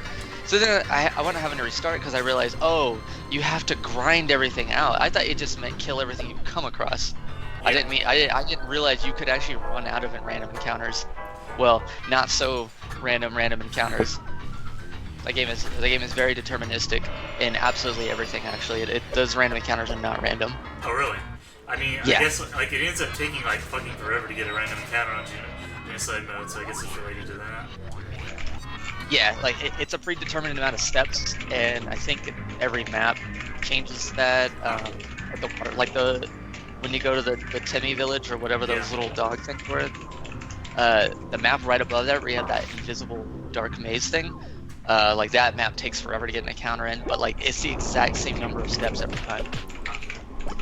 That's actually where I figured out the main deterministic and all that stuff, and then I went around and tested that real quick, and I was like, oh yeah, this game has no RNG on that, which is good. Fuck RNG random encounter, like true RNG random encounters. I hate that shit. It's the most backwards ass thing that we can have in games today. Like the only reason that was happening in like those old like NES days and all that was due to like limited processing speeds and all that and limited hardware. Like that would have never been a thing if that wasn't that. It's strictly due to hardware stuff. So like now that we don't need that, why the fuck is that still existing?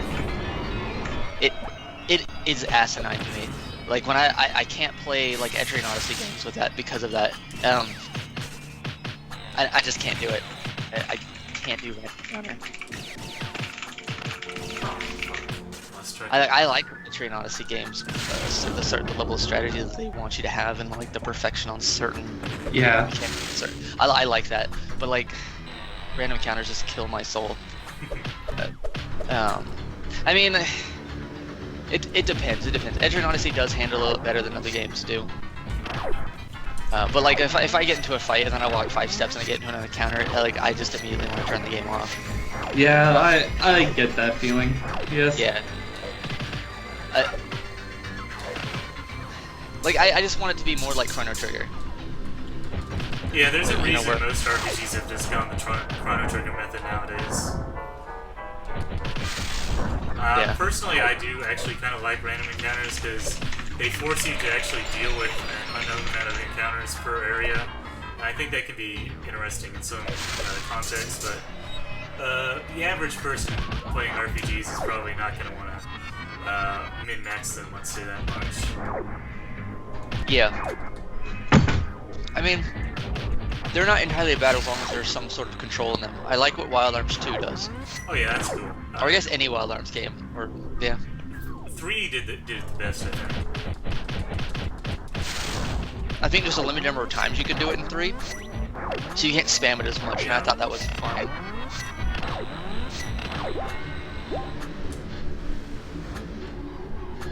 I just like the idea that, hey, I'm either equal level or higher level than these guys. Let me just immediately skip the fight. Or even, was it Paper Mario or Mario RPG where you can just stomp on the enemy, and if you're a high enough level, you just... Yeah, it just evaporates. It evaporates. Oh yeah, no, and Earthbound does that as well. Yeah, Earthbound does do that. I mean, Earthbound's like main game stuff is like I think I've mentioned this. I love Earthbound, but his main game stuff is trash. Like it has not aged well at all. But yeah, like you skip encounters like immediately, and you even get the EXP in that. Yeah. Like Earthbound has probably like the worst balance of any RPG ever. I'm gonna go take a break, by the way. True. Gotta use the bathroom real quick. Alrighty. And then there's Mother 3 that fixed a lot of stuff. By the way, just like if anybody from Nintendo was watching this, guys, can we please localize Mother 3? Please, pretty please, she's on top and stuff. Like I've played the translation, but like, can we please officially localize that? I would love it. There we go. Transmission out. Somebody, if Nintendo's ever watching this, There we go. Just another hourly reminder to localize Mother 3. Because the game is amazing.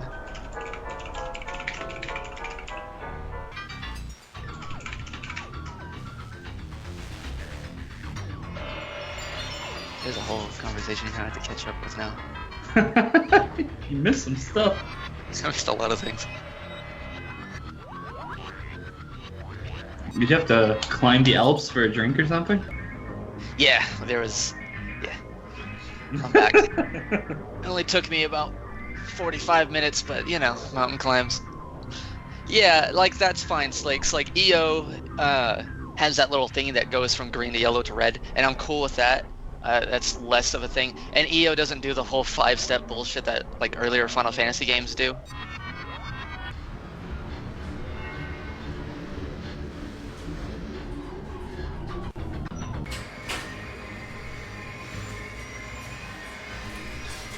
And I got I got wet as fuck when I heard that Nintendo was going to localize Mother 3 and possibly put it on the Switch's like virtual console. Apparently that's not going to be a thing. So I'm thinking for the final phase here, I want to just do it with all Jerry and like forget about Claire, because you can still kill the shield pretty quickly without using missiles or anything, and Simus gets taken away anyway, so like screw Claire, I'm sorry.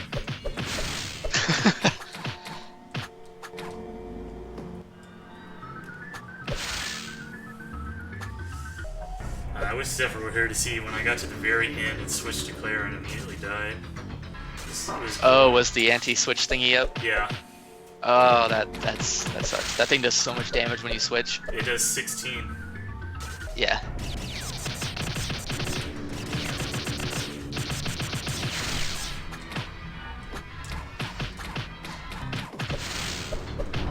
Yeah, Kevin, I don't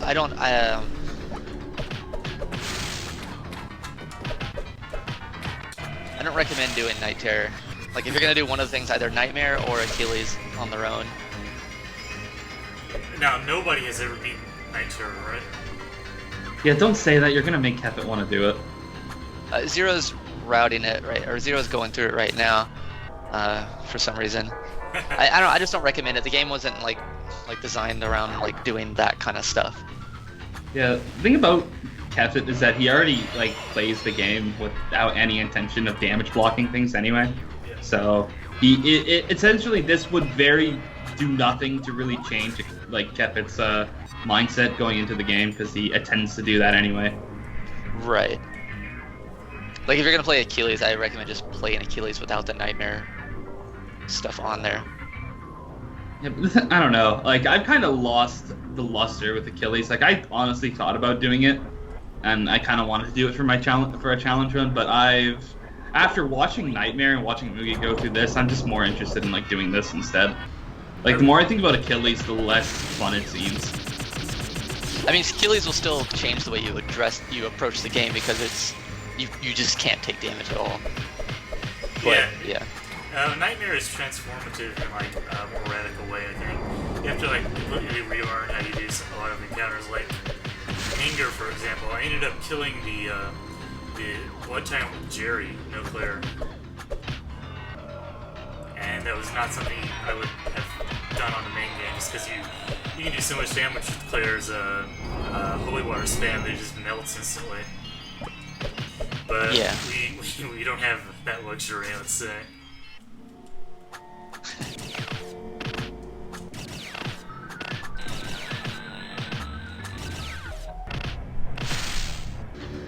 And I'm sorry for all the bad things I said about you, Gravity Well. You're my friend after all. Yeah.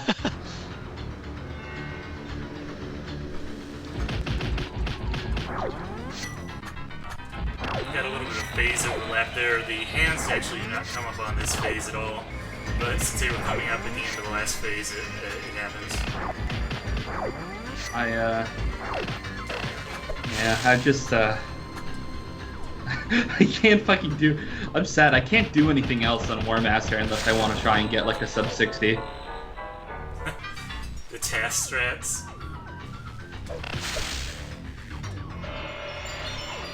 I'm just done with no item. Or I could do Jerry only. Jerry.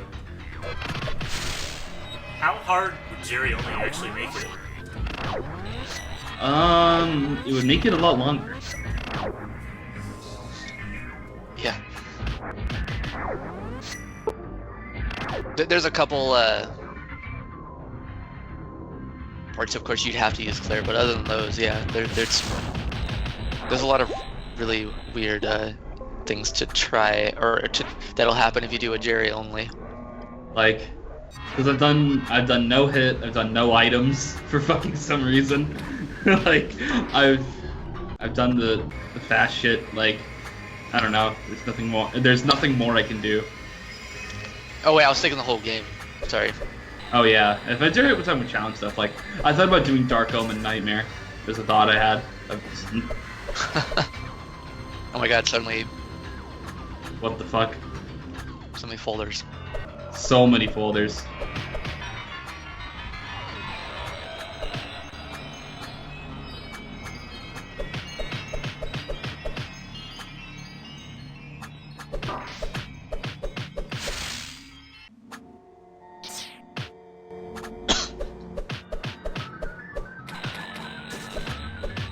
Oh man. The Jerry juggling the shield.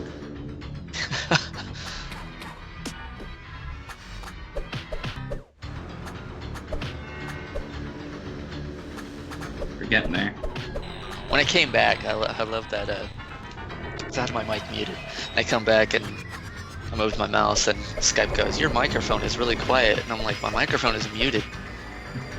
Really quiet, muted.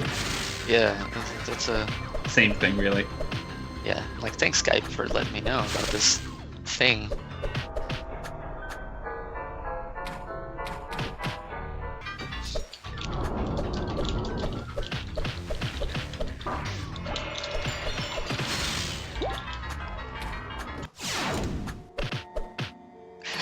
Jerry juggling the shield is legit. Oh yeah.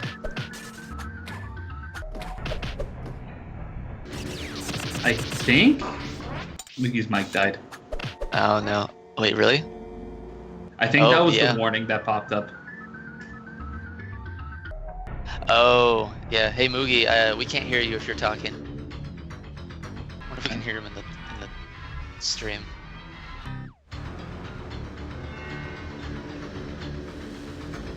Okay, Yeah, no, the stream can't hear him either. Moogie's dead. R.I.P. to Moogie. R.I.P. in peace. F in the chat. He can hear us though. He paused the game. He looks like he's trying to fix it. Yeah. It's not a Moogie stream without random audio issues.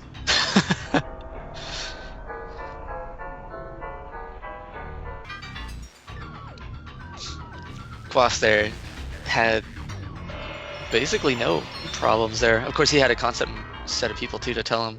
I guess I don't know. Quas, did you have any issues throughout the stream?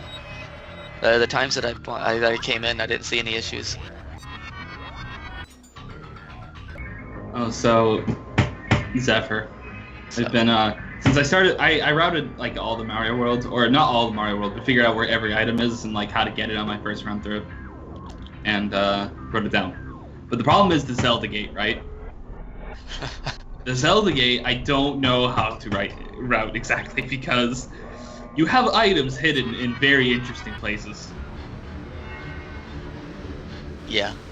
And it's a problem. Because I'm pretty sure you can get everything in the Zelda gate without going back, right? So...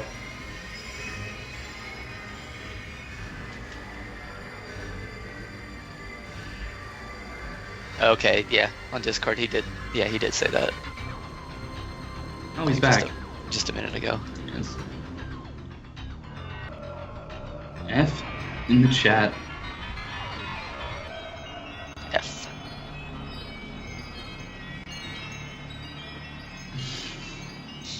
So this is about as how I thought Hex would go. Yeah, I knew this guy was gonna take quite a bit there. So he was right at the end, like as in like when all the little lasers start coming down in a sequence from left to right. Like he got to that. Yeah. Oh man, because He that's actually like got further. I think he got to the point where Hex like It was close to where Hex turns off your dash. Oh, he was basically in free mode then. He was Damn, really that sucks. close. So he accidentally had switched. Oh man, that's unfortunate. It was really unfortunate.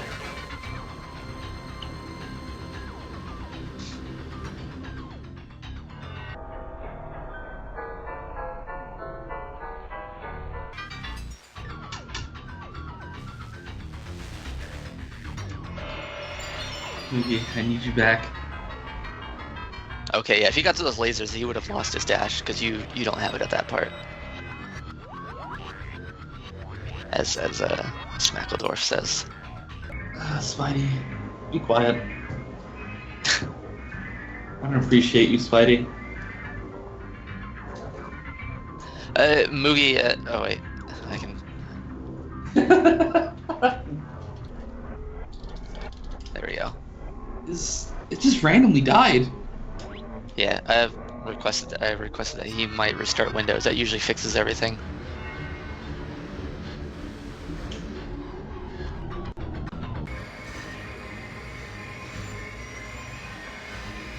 Okay, he says he's gonna do. Okay, yeah, you can see that.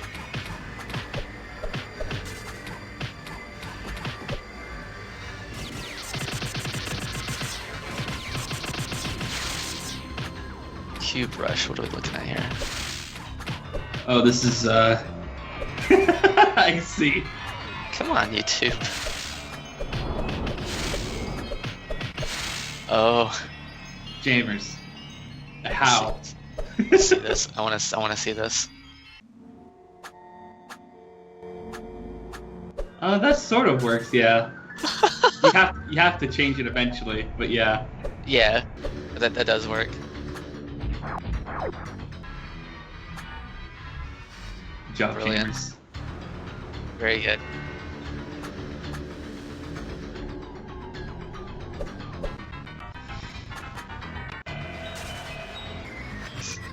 I see he's using the DMC set. The best set, which I think when I play again, I'm gonna use it. Yeah, I might try the dedicated one. The other ones seem like you have to move in order to change, and I don't like having to press a direction. So I don't find myself ever using that in normal play. An unbiased chart describing. Oh.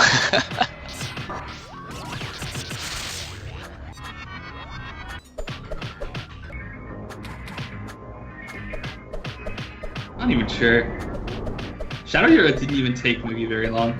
Like it took him like 50 minutes. Bob just for some reason, him and Shadow Hero just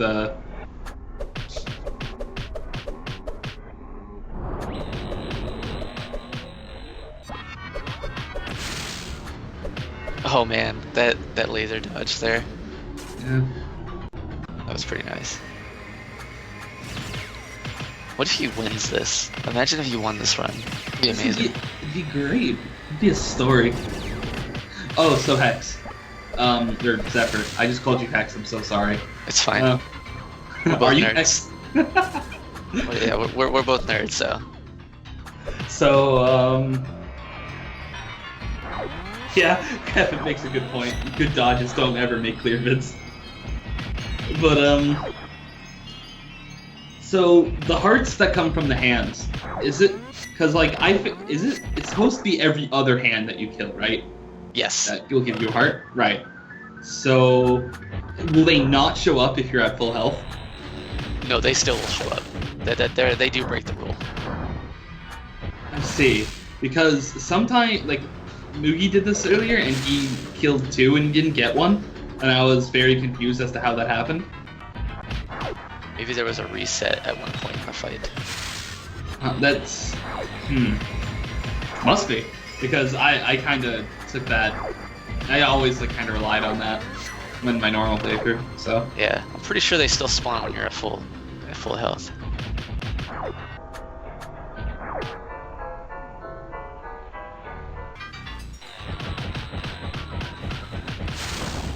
In any case, I'm surprised he's leaving them on. He doesn't leave them on the ground.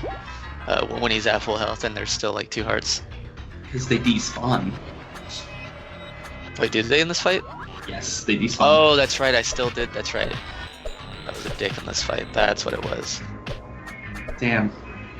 You didn't even. You were such a I dick. didn't You even didn't believe it remember that. yourself.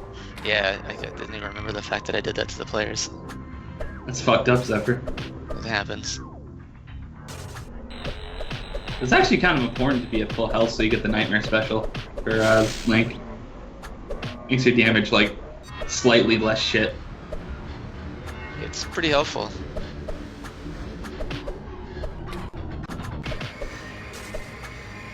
Helps with that shield, wow. Yeah.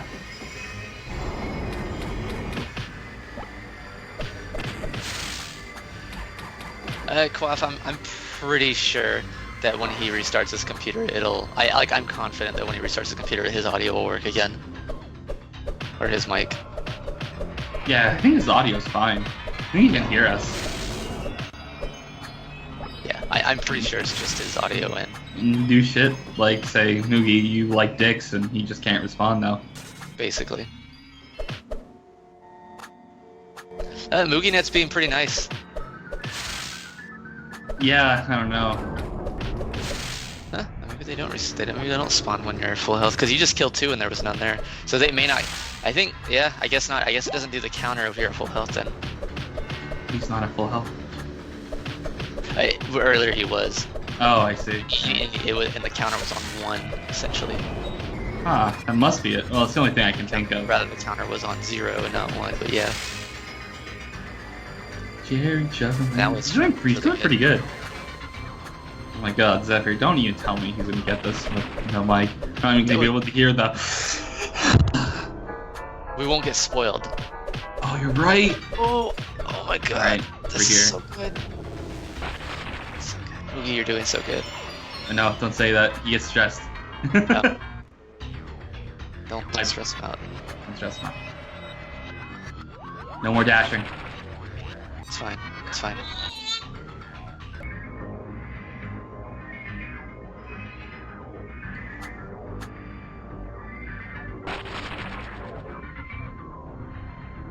Uh-oh. Oh no. What's happening? Wait, he doesn't have any abilities and he has to switch to Claire. Oh shit. So he has to take damage then. He has to bite it. Yeah. He has no choice. I think he's waiting for the shield to run out.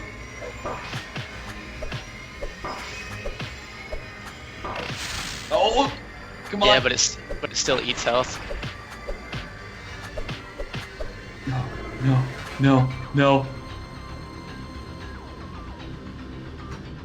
You know Moogie's already like done this already, and he already knows, so he's just listening to us like freak out over the replay. Yeah. Oh my Yes! god. Actually all he had to do was just hit Hex there right on the chat. But no, that was good. Man, I was so nervous. Moogie already knew. Moogie was like, no, I'm gonna no. I don't this. understand why he like Moogie kept did that hitting to the me. shield, because if he had just like hit Hex, then like the shield would have gone away. But he probably didn't know that, so. Oh yeah, that's true. Okay. Now I would everyone say so my headcanon is Moogie knew. put your hands together so that Moogie does not fuck this part up. This Don't part run can be over all fucked the up hearts. really- What the fuck, dude? Oh my god, I'm so scared. I'm so scared.